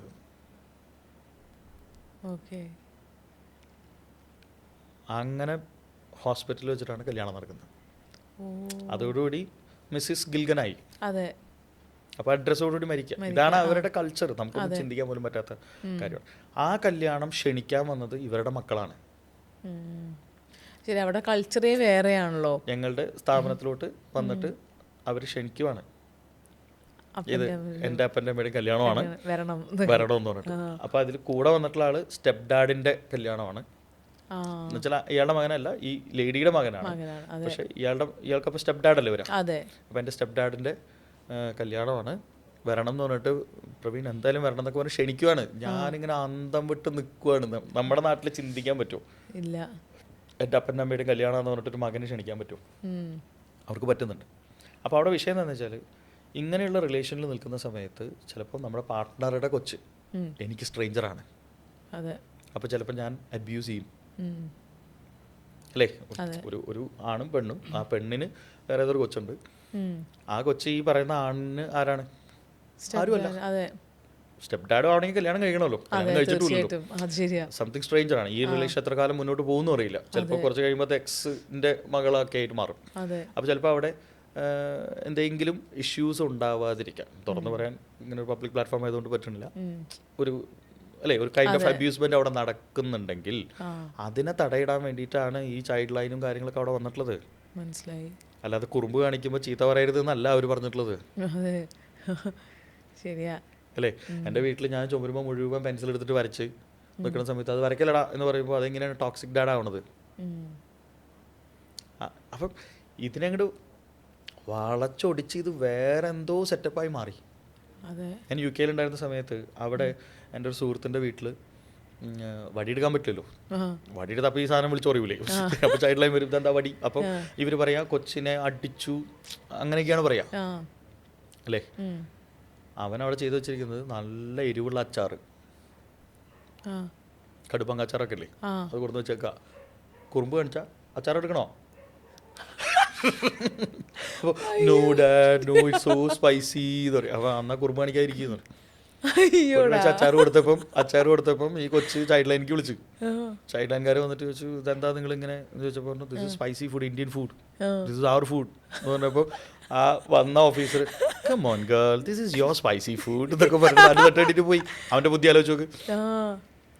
അപ്പം പണിഷ്മെന്റ് കൊടുക്കാൻ ഇപ്പോൾ വടി എടുത്തിട്ട് അടിക്കണമെന്നൊന്നുമില്ലോ. അച്ചാറും അതാണ് മലയാളിയുടെ ബുദ്ധി.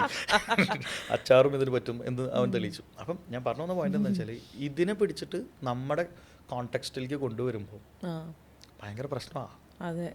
അവിടെ 10-16 വയസ്സായി കഴിഞ്ഞാൽ കുട്ടികൾ വീട്ടിൽ നിന്ന് പോവും, അവർ പിന്നെ ഇൻഡിപെൻഡൻ്റ് ആയിട്ട് ജീവിക്കാൻ തുടങ്ങും. എന്താ അത് ഇവിടെ എടുക്കാത്തെ? സോറി, അത് പറ്റില്ല. അല്ല, ഈ ചൈൽഡ് ലൈൻ വിളിക്കുന്ന കാര്യം അവിടെ നിർത്തല്ലോ. അപ്പോൾ ഒരു 10-16-17 വയസ്സാകുമ്പോൾ ഇവൻ ആർമിയിലേക്ക് പോകും, കമ്പൽസറി സർവീസിന് വേണ്ടിയിട്ട് ആർമിയിൽ പോകും. അവന് പിന്നെ ശമ്പളമായി, അവന് പെൻഷനായി, അവൻ അവൻ്റേതായിട്ടൊരു ലൈഫിലേക്ക് മാറുന്നു, അവൻ ഗേൾ ഫ്രണ്ടായി, അവൻ വീണ്ടും ഇതുപോലെ തന്നെ അവനൊരു കുടുംബം ഉണ്ടാക്കുന്നു. അവർക്ക് വീടില്ലെങ്കിൽ ഗവൺമെൻറ് കൗൺസിൽ ഹൗസ് കൊടുക്കുന്നു. എന്താ ഇതൊന്നും എടുക്കാത്തെ? അവിടെ ടാക്സ് അടയ്ക്കുന്നു, ടാക്സ് അടയ്ക്കുമ്പോൾ education free, medical free, senior സിറ്റിസൺസിന് ഒരുപാട് സൗകര്യങ്ങൾ. ഇവിടെ ടാക്സ് അടയ്ക്കുമ്പോൾ ഇതൊന്നുമില്ല. അതെന്താ എടുക്കാത്തെ? അപ്പം ചിലത് മാത്രം എടുക്കുമ്പോഴാണ് ഈ പ്രശ്നം. എന്നിട്ട് നമ്മൾ ഇവിടെ നിന്നിട്ട് പറയും, യൂറോപ്പിൽ അങ്ങനെയാണ്, യൂറോപ്പിൽ ഇങ്ങനെയാണ്, വെള്ളക്കാരൻ്റെ അങ്ങനെയാണ്, വെള്ളക്കാരൻ്റെ ഇങ്ങനെയാണ്. അവർക്ക് കൾച്ചറില്ല. എന്താ അവർക്ക് കൾച്ചറില്ല? അവർക്ക് അവരുടേതായിട്ടുള്ള കൾച്ചറുണ്ട്. നമ്മുടെ കൾച്ചറിൽ നിന്ന് നോക്കുമ്പോഴാണ് അവർക്കതൊരു കൾച്ചർ അല്ലാതിരിക്കുന്നത്. അതെ. ഇപ്പോൾ ഒരു ട്രൈബൽ വിഭാഗത്തിൽ ജീവിക്കുന്ന ആളുകൾ, അവർക്ക് കൾച്ചറില്ല എന്ന് പറയാൻ നമ്മളാരാ? അവർക്ക് അവരുടേതായിട്ടുള്ള കൾച്ചറില്ലേ? തീർച്ചയായിട്ടും. നമുക്ക് നമ്മുടേതായിട്ടുള്ള കൾച്ചർ. നമ്മൾ ഈ കൾച്ചർ എന്ന് പറഞ്ഞ സാധനം എന്താ? നമ്മുടെ മുമ്പത്തെ ആളുകൾ ചെയ്ത എന്തോ അതാണ് നമ്മുടെ കൾച്ചർ. അതെ. അപ്പോൾ അതിന്ന് വ്യത്യസ്തമായിട്ട് ഒരാൾ ചിന്തിച്ചാൽ നമ്മുടെ കൾച്ചർ മാറി. അപ്പോൾ അവൻ കൾച്ചർലെസ് പേഴ്സൺ ആയി. This is not our culture എന്നൊക്കെ പറയും അല്ലേ? എന്നിട്ട് നമ്മുടെ കുട്ടികളൊക്കെ ഇവിടുന്ന് ബാങ്കിൽ നിന്ന് ലോണൊക്കെ എടുത്ത് ഈ പറഞ്ഞ രാജ്യങ്ങളൊക്കെ പഠിക്കാൻ പോയി, അവിടെ ഓണാഘോഷം നടത്തി, യൂണിവേഴ്സിറ്റി തിരിഞ്ഞ് തല്ല്, അടി, ബഹളം, എന്നിട്ട് അവിടുന്ന് പോലീസുകാർ ഡിപ്പോർട്ട് ചെയ്ത് നാട്ടിലേക്ക് വിടുക. അടിപൊളി കൾച്ചറല്ലേ? എന്താ കൾച്ചർ? നമ്മൾ ഇവിടുന്ന് വേറെ രാജ്യത്ത് പോയിട്ട് നമ്മുടെ കൾച്ചർ അവിടെ അടിച്ചേൽപ്പിക്കാൻ നോക്കുവാണ്. ഇപ്പം നമുക്ക് തന്നെ ഇവിടെ ചില ഡിസ്കംഫർട്ട്സ് വരാറില്ല. ഇപ്പോൾ നമ്മുടെ ഈ അതിഥി തൊഴിലാളികൾ എന്ന് പറയുന്ന ആളുകൾ അവരുടെ ആഘോഷങ്ങൾ നമ്മുടെ സ്ട്രീറ്റിൽ ചെയ്യുമ്പോൾ നമുക്കൊരു ഡിസ്കംഫർട്ട് തോന്നാറില്ലേ? ഇതിനല്ലേ അവർക്കും തോന്നുന്നുണ്ടാവുക. ഇവിടെ നമ്മൾ ന്യൂസിലൻഡിൽ പോയി ന്യൂസിലൻഡുകാർക്ക് ബുദ്ധിമുട്ടുണ്ടാവുന്ന രീതിയിൽ നമ്മൾ പെരുമാറിയാൽ ന്യൂസിലൻഡുകാർ സമരം ചെയ്യും. ഇംഗ്ലീഷുകാരൻ്റെ നാട്ടിൽ ചെന്നിട്ട് ഇംഗ്ലീഷുകാരൻ ചെയ്യുന്നതിന് എതിരായിട്ട് നമ്മൾ നമ്മുടെ കൾച്ചർ എന്ന് പറഞ്ഞിട്ട് അവിടെ കൊടിയും പിടിച്ച് നടന്നു കഴിഞ്ഞാൽ അവിടെ അവരുടെ നാടിനെ ഇഷ്ടപ്പെടുന്ന ആളുകൾക്ക് അത് ഡിസ്കംഫർട്ട് തന്നെയാണ്. ഇത്രയേ ഉള്ളൂ. ഇങ്ങനെയുള്ള കാര്യങ്ങളിൽ പഠിക്കാൻ പോയാൽ പഠിക്കുക, തിരിച്ചു വരിക. അല്ലെങ്കിൽ അവിടെ ജോലി കിട്ടിയാൽ ആ ജോലി കിട്ടി എന്ന് പറഞ്ഞിട്ട് അവിടെ നിൽക്കുക, പരമാവധി പൈസ ഉണ്ടാക്കാൻ നോക്കി. ഇവിടെ അവസരം ഇല്ലാത്തതുകൊണ്ടാണല്ലോ അങ്ങോട്ട് പോയത്. ഇത്ര വലിയ രാജ്യസ്നേഹമാണെങ്കിൽ എന്തിനാ അങ്ങോട്ട് പോകണം? ഇവിടെ നിന്നാ പോരെ. എൻ്റെ കൾച്ചർ, എൻ്റെ ഒറിജിൻ, എൻ്റെ അത് എന്നൊക്കെ ഉള്ള ആ ഒരു വാശിയിലാണ് നിൽക്കുന്നതെങ്കിൽ ദെൻ വൈ ആർ ഗോയിങ്? അപ്പോൾ അവരുടെ നാട്ടിൽ പോയിട്ട് അവിടുന്ന് കാശും വേണം, നമ്മുടെ കൾച്ചർ അവിടെ ഇട്ട് നടത്തും വേണം എന്ന് പറഞ്ഞാൽ എങ്ങനെയാണ് ശരിയാവുക? അതൊക്കെയാണ് പ്രശ്നങ്ങൾ. ജെൻസി നമ്മൾ അങ്ങോട്ട് പോയല്ലേ. ഇപ്പൊ ഞാൻ ഈ കോർപ്പറേറ്റ് ട്രെയിനർ എന്ന് പറയുന്ന ഒരു ടൈറ്റിൽ ഉള്ളതുകൊണ്ട് കൂടി ചോദിക്കുകയാണ്. ഈ ഇപ്പം അടുത്ത് കുറേ സ്റ്റഡീസ് വന്നിരുന്നുണ്ടല്ലോ, ഈ കോർപ്പറേറ്റ് ഒരു സ്പേസിൽ ജെൻസീസിനെ അധികം അടുപ്പിക്കാൻ പറ്റില്ല, അങ്ങനെ നോക്കാൻ പാടാണ്, പ്രൊഫഷണലിസം ഇല്ല എന്നൊക്കെ പറഞ്ഞിട്ടുള്ളൊരു സംഭവം. അത് സാർ ശ്രദ്ധിച്ചിട്ടുണ്ടായിരുന്നു? അതിനെപ്പറ്റി ജെൻസിക്കാരെ നമ്മൾ ഈ കോർപ്പറേറ്റിലേക്ക് അടുപ്പിക്കാൻ പറ്റാത്ത ആൾക്കാർ തന്നെയാണോ? അങ്ങനെയാണ് ഒരു കോർപ്പറേറ്റ് പറയുന്നതെങ്കിൽ ആ കോർപ്പറേറ്റിലെ HR ശരിയല്ലെന്ന് ഞാൻ പറയും. അയാൾ എന്തിനാ റിക്രൂട്ട് ചെയ്തേ? അതെ അല്ലേ? അയാൾ റിക്രൂട്ട് ചെയ്യുമ്പോൾ അതിനുള്ള പാരാമീറ്റേഴ്സ് നോക്കിയിട്ട് വേണ്ട റിക്രൂട്ട് ചെയ്യാനായിട്ട്. അതെ. എല്ലാ ജെൻസി പിള്ളേർ അങ്ങനെയാണോ? എനിക്ക് തോന്നുന്നില്ല അല്ലേ. ഇവിടെ നമ്മളിപ്പോൾ ഈ ക്രൈം എന്നൊക്കെ പറയണില്ലേ, എത്ര ക്രൈം ഉണ്ടാവും? എത്രയായിരിക്കും പെർസെൻറ്റേജ്? 10% താഴെയായിരിക്കും. അതിന് ബാക്കി 90% ആളുകൾ എന്തിന് ബോധർ ചെയ്യണം അല്ലേ? അപ്പം അതിൽ കാര്യമില്ലെന്നാണ് എനിക്ക് തോന്നുന്നത്. കാരണം അവരെ എങ്ങനെയാണോ ഡീൽ ചെയ്യേണ്ടതെങ്കിൽ അതിനനുസരിച്ച് ഡീൽ ചെയ്യാൻ പറ്റണം. ഇതിൽ ഈ കുറേ ഹാർഡ് കോർ ജെൻസി എന്ന് വേണമെങ്കിൽ നമുക്ക് ഇതിനെ വേണമെങ്കിൽ വിളിക്കാം. കുറച്ച് ആൾക്ക് അവർക്കൊരു ചിന്താഗതിയുണ്ട്, ഈ അൺവാണ്ടഡ് ഫ്രീഡം കാണിക്കുന്ന. നമ്മളൊരു കമ്പനിയിൽ ചെന്നിട്ട് എനിക്കിഷ്ടമുള്ള പോലെ ആ കമ്പനി നടക്കണം എന്ന് പറഞ്ഞാൽ ആ കമ്പനി എൻ്റെ ആയിരിക്കണം അല്ലേ? അങ്ങനെയാണെന്നുണ്ടെങ്കിൽ ഞാൻ പറയണതൊക്കെ ശരിയായിരിക്കും, ഞാൻ പറയണ പോലെ തന്നെ കാര്യങ്ങൾ നടക്കണം എന്ന് എനിക്ക് പറയാം. വല്ലവൻ്റെ കമ്പനിയിൽ ഞാൻ ജോലി ചെയ്യുകയാണെങ്കിൽ അയാൾ പറയണത് ഞാൻ അനുസരിക്കാൻ ബാധ്യസ്ഥനാണ്. ഇപ്പോൾ പാർവതിയുടെ വീട്ടിൽ കാണിക്കുന്ന ഫ്രീഡം പാർവതിയുടെ കസിൻ്റെ വീട്ടിൽ കാണിക്കാൻ കഴിയില്ല, ഇനി എത്ര ഇൻറ്റിമേറ്റ് ആയിട്ടുള്ള കസിനാണെങ്കിലും. ബിക്കോസ് ഇറ്റ്സ് സംബഡീസ് ഹൗസ് അല്ലേ? അപ്പോൾ അവർക്ക് അവിടെ ഒരു ഡെക്കോറം ഉണ്ടാവും. ആ ഡെക്കോറം കീപ്പ് ചെയ്താൽ തന്നെ കാര്യങ്ങൾ മുന്നോട്ട് പോകുള്ളൂ. ഇതാണ് ഇപ്പോഴത്തെ ന്യൂജൻ പിള്ളേരും ഞങ്ങളുടെ കാലത്തുള്ള 80-കളുടെ 90-കളുടെ വസന്തങ്ങളും മനസ്സിലാക്കേണ്ട സത്യം. ആ കാലഘട്ടത്തിലുള്ള രീതിയിലുള്ള ബിഹേവിങ് സ്റ്റൈല് ഇപ്പോഴത്തെ കുട്ടികളിൽ നിന്ന് പ്രതീക്ഷിക്കരുത്. പ്രശ്നം തീർന്നു. മനസ്സിലായി. പുതിയ പിള്ളേരോട് പറയാനുള്ളത്, നിങ്ങളുടെ ആറ്റിറ്റ്യൂഡ് പഴയ തലമുറയിൽ നിന്നും പ്രതീക്ഷിക്കരുത്. പ്രശ്നം തീർന്നു. പിന്നെ അങ്ങോട്ടും ഇങ്ങോട്ടും വേണമെങ്കിൽ ചളി വാരി തേക്കാം. താൻ ടോക്സിക് ആണോ, നെഗ് അടിച്ചു അല്ല, ഇങ്ങനത്തെ കുറേ വേർഡുകൾ വന്നിട്ടുണ്ട്. നെഗ് അടിച്ചു, അതുപോലെ എന്താ ടോക്സിക്, ഇതിനൊക്കെ വലിയ വലിയ അർത്ഥങ്ങളുണ്ട്. നെഗ് അടിക്കാത്തവരാരോ ഉള്ളത്? ഫുൾ പോസിറ്റീവായിട്ട് ജീവിക്കാൻ പറ്റുമോ? ഒരിക്കലുമില്ല. ഫുൾ പോസിറ്റീവായിട്ട് ജീവിച്ചാണ്ടല്ലോ നിങ്ങൾ റോഡ് ക്രോസ് ചെയ്ത് കിടക്കുമ്പോൾ നിങ്ങൾ പോസിറ്റീവായിട്ട് ചിന്തിക്കും അല്ലേ? നമ്മളിങ്ങനെ റോഡ് ക്രോസ് ചെയ്യുന്ന നേരത്തെ ഒരു നാഷണൽ പെർമിറ്റ് ലോറി അവിടെ നിന്ന് വരുന്നു, അപ്പോൾ നമ്മൾ പോസിറ്റീവായിട്ട് ചിന്തിക്കും, അയാൾക്ക് വലിയ ബ്രേക്ക് അയാൾ നിർത്തട്ടെ എന്ന് പോസിറ്റീവായിട്ടും ചിന്തിച്ച് നോക്കിയൊക്കെ റോട്ടിൽ വടിച്ചെടുക്കേണ്ടി വരും. അത് ഇടിക്കും എന്നുള്ള നെഗ് വന്നതുകൊണ്ടാണ് ആ ലോറി പോയിട്ട് നമ്മൾ അങ്ങനെ കടന്നത്. അയ്യോ സത്യേട്ടാ. അല്ലേ? ആ നെഗില്ലെങ്കിൽ ഉണ്ടല്ലോ മറ്റേ ഇലക്ട്രിസിറ്റി ലൈനിലൊക്കെ പിടിച്ചിട്ട് കൈ കൊണ്ട് ഇങ്ങനെ തൊടാനൊക്കെ തോന്നും. ഷോക്ക് അടിക്കും എന്ന നെഗ് വന്നതുകൊണ്ടാണ് നമ്മളത് തൊടാത്തത്. തീയിൽ തൊട്ടാൽ പൊള്ളും എന്ന നെഗ് അടിച്ചത് കൊണ്ടാണ് തീയിൽ തൊടാത്തത്. അപ്പം നെഗും വേണം. നെഗറ്റീവായിട്ട് ചിന്തിക്കേണ്ടടുത്ത് നെഗറ്റീവായിട്ടും പോസിറ്റീവായിട്ട് ചിന്തിക്കേണ്ടടുത്ത് പോസിറ്റീവായിട്ടും സംസാരിക്കാൻ പറ്റണം, അല്ലെങ്കിൽ പെരുമാറാൻ പറ്റണം. അതെ, അതിനിടയ്ക്ക് വേറൊരു വീഡിയോ ഇങ്ങനെ ഭയങ്കര വൈറലായി. അതിന് താഴെ കുറേ കമൻസും ഡിസ്കഷനൊക്കെ ആയിരുന്നു. അതായത് ഒരു കുട്ടി, ഈ പറഞ്ഞ ജെൻസി കാറ്റഗറിയിൽ പെടുന്നൊരു കുട്ടി, അവൾ ഓഫീസിൽ ഇപ്പം 5 മണി വരെ ഉള്ളൂ എന്ന് വിചാരിച്ചു. അപ്പം പക്ഷേ ഒരു 2.5 മണിക്കൂർ കൂടി എക്സ്ട്രാ ഇരിക്കണം എന്ന് ഇങ്ങനെ ബോസ് പറഞ്ഞു. പക്ഷേ ഇവർ പറ്റില്ല എന്ന് പറഞ്ഞിട്ട് ഇറങ്ങി. ആ ഇറങ്ങുന്ന കൂട്ടത്തിൽ ചെയ്തൊരു വീഡിയോ എന്തോ ആണ്. കാരണം നമുക്ക് ഇത്ര ടൈമാണല്ലോ അലോട്ട് ചെയ്തിരിക്കുക, അത് കഴിഞ്ഞിട്ട് നമ്മൾ ചെയ്യുന്നതിന് എന്നാൽ എക്സ്ട്രാ പേയ്മെൻറ്റ് തരണ്ടേ, അപ്പോൾ നമ്മൾ ചെയ്യില്ല. അപ്പോൾ അതിന് താഴെ അത് ചെയ്യരുത് എന്ന് പറയുന്ന കുറേ ആൾക്കാർ, അല്ല ഒരു ദിവസമല്ലേ അത് ചെയ്യണം എന്ന് പറയുന്ന ആൾക്കാർ. ഇപ്പം ഇങ്ങനത്തെ ഡിസ്കഷനൊക്കെ നടക്കുമ്പോഴാണ് ഈ ജെൻസി ഇപ്പം അല്ലാത്ത ഒരു കാറ്റഗറി പെടുന്ന, ഇപ്പം 90s ആൾക്കാരായിരുന്നെങ്കിൽ അയ്യോ ബോസ് പറഞ്ഞു ഇരിക്കാം 2 മണിക്കൂറല്ലേ അല്ലെങ്കിൽ 1 മണിക്കൂറല്ലേ പറഞ്ഞിട്ട് ഇരിക്കും, ഇവരുടെ റൈറ്റിന് വേണ്ടി സംസാരിക്കുന്നു എന്ന് പറയുന്നു. അതിൻ്റെ ടേക്ക് എങ്ങനെയാണ്? ഓക്കെ, 10 മണിക്ക് വന്ന് 5 മണിക്ക് പോകുന്ന എംപ്ലോയി, അയാളുടെ അടുത്ത് എംപ്ലോയർ പറയുന്നു 2.5 മണിക്കൂർ കൊണ്ട് എക്സ്ട്രാ അടിക്കണം അല്ലെങ്കിൽ 2 മണിക്കൂർ കൊണ്ട് എക്സ്ട്രാ അടിക്കണം. തിരിച്ചൊരു ചോദ്യം ചോദിക്കട്ടെ, ഈ 10 മണി തൊട്ടിട്ട് 5 മണി വരെയുള്ള പ്രൊഡക്ടിവിറ്റി എത്രത്തോളം ഉണ്ടായിരുന്നു? ഈ കൊച്ച് 100% പ്രൊഡക്ടിവിറ്റി കൊടുത്തിരുന്നോ? അങ്ങനെ കൊടുത്തിരുന്നെങ്കിൽ ചിലപ്പോൾ ഈ 2 മണിക്കൂർ എക്സ്ട്രാ എടുക്കേണ്ടി വരില്ല. അപ്പോൾ അതെങ്ങനെ മെഷർ ചെയ്യും? ഇരിക്കുന്ന ടൈമിലെ പ്രൊഡക്ടിവിറ്റി അല്ലേ? ആ 10 തൊട്ട് 5 വരെയുള്ള ടൈമിലുള്ള പ്രൊഡക്ടിവിറ്റി എത്രത്തോളം ഉണ്ടായിരുന്നു? സിമ്പിളാക്കാം നമുക്ക്. നമ്മൾ സിമ്പിളാക്കുന്നതിൻ്റെ ആളല്ലേ. വീട്ടിലാണോ താമസം, ഫ്ലാറ്റിലാണോ താമസം? ഫ്ലാറ്റിലാണ് താമസം. അപ്പോൾ നടക്കൂല. വില്ലയിൽ താമസിക്കുന്ന ആളുകൾക്ക് മനസ്സിലാവും. നിങ്ങളുടെ വീട്ടിൽ ഫ്ലാറ്റിലാണെങ്കിലും ആക്കാം, ഞാൻ കഥ മാറ്റിക്കോളാം. നിങ്ങളുടെ ഫ്ലാറ്റ് ക്ലീൻ ചെയ്യാൻ ഒരു ചേച്ചി വന്നു. ചേച്ചിക്ക് മണിക്കൂറിന് 1000 രൂപയാണ് ശമ്പളം എന്ന് കരുതാം. ചേച്ചി ആ 1 മണിക്കൂർ കൊണ്ട് അവിടെ ഒന്നും ചെയ്യുന്നില്ല, വെറുതെ ഇങ്ങനെ തരികട കളിച്ച് എന്നാൽ പണിയെടുക്കുന്നുണ്ട്, എന്നാൽ സ്പീഡ് പോരാ. ശരിക്കും നിങ്ങളുടെ ഫ്ലാറ്റ് മൊത്തമായിട്ട് ക്ലീൻ ചെയ്തെടുക്കാൻ 2 മണിക്കൂർ മതിയെങ്കിൽ ചേച്ചി 3 മണിക്കൂർ 4 മണിക്കൂറായിട്ടും അത് ക്ലീൻ ചെയ്ത് തീരുന്നില്ലെങ്കിൽ നല്ല മനസ്സുള്ള പാർവതി 4 മണിക്കൂറിൻ്റെ ശമ്പളം കൊടുക്കുമോ? ഇല്ല. ഞാൻ എന്താ പറയുക, 1 മണിക്കൂർ 2 മണിക്കൂറിൻ്റെ പണിയാണെന്നുണ്ടെങ്കിൽ ആ 2 മണിക്കൂർ 2000, ഇപ്പോൾ 1 മണിക്കൂറിന് 1000 ആണല്ലോ കൊടുത്തിട്ട് പറയും നാളെ തൊട്ടിട്ട് വരണ്ടാന്നും പറയും. അതെ. അല്ലെങ്കിൽ ചിലപ്പോൾ പാർവതി പറയും എന്താണ് ചേച്ചി 2 മണിക്കൂർ കൊണ്ട് ചെയ്യാവുന്ന പണിയല്ലേ ഉള്ളൂ, ഇതുകൊണ്ട് അങ്ങോട്ട് തീർത്തിട്ട് പൊക്കോളൂ കേട്ടോ എന്ന് പറയും. ഇത് തന്നെയല്ലേ അയാളും ചെയ്ത്. അതെ അല്ലേ? അപ്പോൾ പ്രൊഡക്ടിവിറ്റി എങ്ങനെ മെഷർ ചെയ്യും? ഇനി ഇയാൾ പറയുകയാണ് ഈ 2 മണിക്കൂർ എക്സ്ട്രാ നിൽക്കണ്ട, നിങ്ങൾ ഈ 10 മണിക്ക് വന്നിട്ട് 5 മണിയുടെ ഉള്ളിൽ ഇത് തീർത്തിരിക്കണം എന്ന് പറഞ്ഞാലുണ്ടല്ലോ അയാൾ റൂഡ് എംപ്ലോയറുമായി കൊട്ട പണി എടുപ്പിച്ചുകൊണ്ടിരിക്കുകയാണ് എന്നെ എന്നും പറയും. അപ്പോൾ ഇതിന് 2 വശമുണ്ട്. ഈ എംപ്ലോയിക്ക് അവകാശം മാത്രമല്ല ഉള്ളത്, ചില റെസ്പോൺസിബിലിറ്റിയും കൂടി ഉണ്ട്. ചിലപ്പോൾ അയാൾക്ക് ആ 2 മണിക്കൂർ കൊണ്ട് ചെയ്യേണ്ട വർക്ക് കൊടുത്തിട്ട് വേണം ചിലപ്പോൾ അയാൾക്കൊരു പേയ്മെൻറ്റ് കിട്ടാൻ, എംപ്ലോയർക്ക് ഒരു പേയ്മെൻറ്റ് കിട്ടാൻ. ആ പേയ്മെൻറ്റ് കിട്ടിയിട്ട് വേണം ആ സ്ഥാപനത്തിൻ്റെ റെൻ്റ് അടയ്ക്കാൻ, ഈ പറഞ്ഞ ആൾക്ക് ശമ്പളം കൊടുക്കാൻ. ഇങ്ങനൊരു മറുവശം ഇതിനുണ്ട്. അപ്പോൾ ഈ എംപ്ലോയറും ഹാൻഡ്സ് ടു ഹാൻഡ്സ് വർക്ക് ചെയ്താൽ മാത്രമേ ഈ സാധനം മുന്നോട്ട് പോകുള്ളൂ. പക്ഷെ ആ അടിയിൽ വന്ന് കമൻ്റ് അടിച്ച ആൾക്കാരില്ലേ, അവരിതായിട്ട് ഒരു ബന്ധമില്ലാത്ത ആളുകളായിരിക്കും.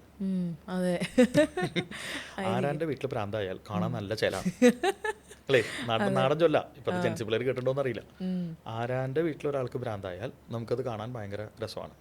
അപ്പോൾ നമുക്ക് പറയാം അയാൾ കാണിക്കുന്ന കളി കണ്ടോ എന്നൊക്കെ പറഞ്ഞിട്ട് നമുക്ക് ചെയ്യും. ആ സെയിം ഇഷ്യൂ നമുക്ക് വരുമ്പോൾ നാളെ ആ കുട്ടി വളർന്നു വലുതായി വലിയൊരു എംപ്ലോയർ ആവട്ടെ, അവിടെ വരുന്ന ആൾ 2 മണിക്കൂർ എക്സ്ട്രാ ഇരിക്കാൻ ആ കൊച്ചു പറയുമോ? ഇതിൻ്റെ ഉത്തരം കണ്ടെത്തിയാൽ മറ്റേൻ്റെ ഉത്തരം തന്നെ കിട്ടും. അതെ.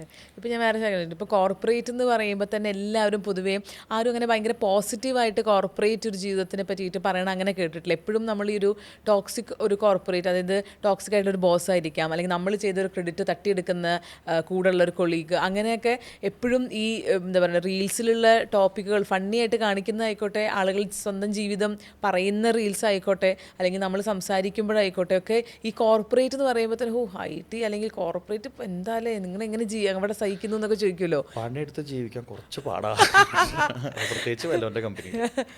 അപ്പം അതിന് കോർപ്പറേറ്റ് എന്നൊക്കെ വിളിക്കാം. ഒരു എംപ്ലോയർക്ക് ഒരു ബിസിനസ്സുകാരൻ്റെ പൾസ് അറിയുള്ളൂ. അതെ, ഒരു ബിസിനസ് കൊണ്ടുവന്ന് ക്ലിക്കാക്കി അതിൽ നിന്നൊരു പ്രോഫിറ്റ് എടുത്ത് കുറച്ച് ആളുകൾക്ക് ജോലി കൊടുത്ത് കുറച്ച് ആളുകൾക്ക് ശമ്പളം കൊടുത്ത് എളുപ്പമല്ലടോ. അതിനേക്കാളൊക്കെ നല്ലത് ആ കോർപ്പറേറ്റ് ശരിയില്ല എന്ന് പറയുന്നതാണ്. ആ കോർപ്പറേറ്റാണ് ശരിക്കും ബോംബൂച്ച് തകർക്കണം. ജോലി കിട്ടാത്തവന്മാരെന്തായിരിക്കും പറയാം? ഒരു ജോലി റിയലി നീഡായിട്ട് നിൽക്കുന്ന ഒരു പേഴ്സൺ ഈ സിറ്റുവേഷനിൽ എന്തായിരിക്കും പറയാം? എങ്ങനെയെങ്കിലും ഒരു ജോലി കിട്ടിയാൽ മതി, അതൊക്കെ ഇഷ്ടംപോലെ പണിയെടുത്തോളാം. അവിടെ എന്ത് പണി, ഈ 2 മണിക്കൂറാ 5 മണിക്കൂർ ഇരിക്കണോ അതിന് തയ്യാറായിട്ട് നിൽക്കുന്ന റിയലി നീഡായിട്ട് ആളുണ്ട്. ചിലപ്പോൾ ആ കൊച്ചല്ലേ, ആ കൊച്ചിന് ആ ജോലി ഒരു നീഡായിട്ടുണ്ടാവില്ല. യെസ്, അപ്പോൾ എനിക്ക് ഉറപ്പാണ് സാറിൻ്റെ അടുത്ത് എന്ത് ടോപ്പിക്കിനെ പറ്റിയിട്ടും ഇഷ്ടംപോലെ നേരം സംസാരിക്കാം. വർത്താനം പറഞ്ഞിരിക്കാൻ ഭയങ്കര ഇഷ്ടം. അപ്പോൾ എന്താണെങ്കിലും thank you so much sir. അപ്പോൾ ഇനി അടുത്ത ഒരു ഇതുപോലത്തെ ഒരു ടോക്ക് സെഷൻ, അടുത്തൊരു സെഷൻ പെട്ടെന്ന് തന്നെ വെക്കാം. അടിപൊളിയായിട്ട് വേറെ ഏതെങ്കിലും ടോപ്പിക് ഒക്കെ ഇട്ട് ഇന്ന് നമുക്ക് ജെൻസി പിള്ളേർ റോസ്റ്റ് ചെയ്ത പോലെ നമുക്ക് നാളെ ബിസിനസ്സുകാരെ റോസ്റ്റ് ചെയ്യാം. അപ്പോൾ thank you so much. Thank you. Nice meeting.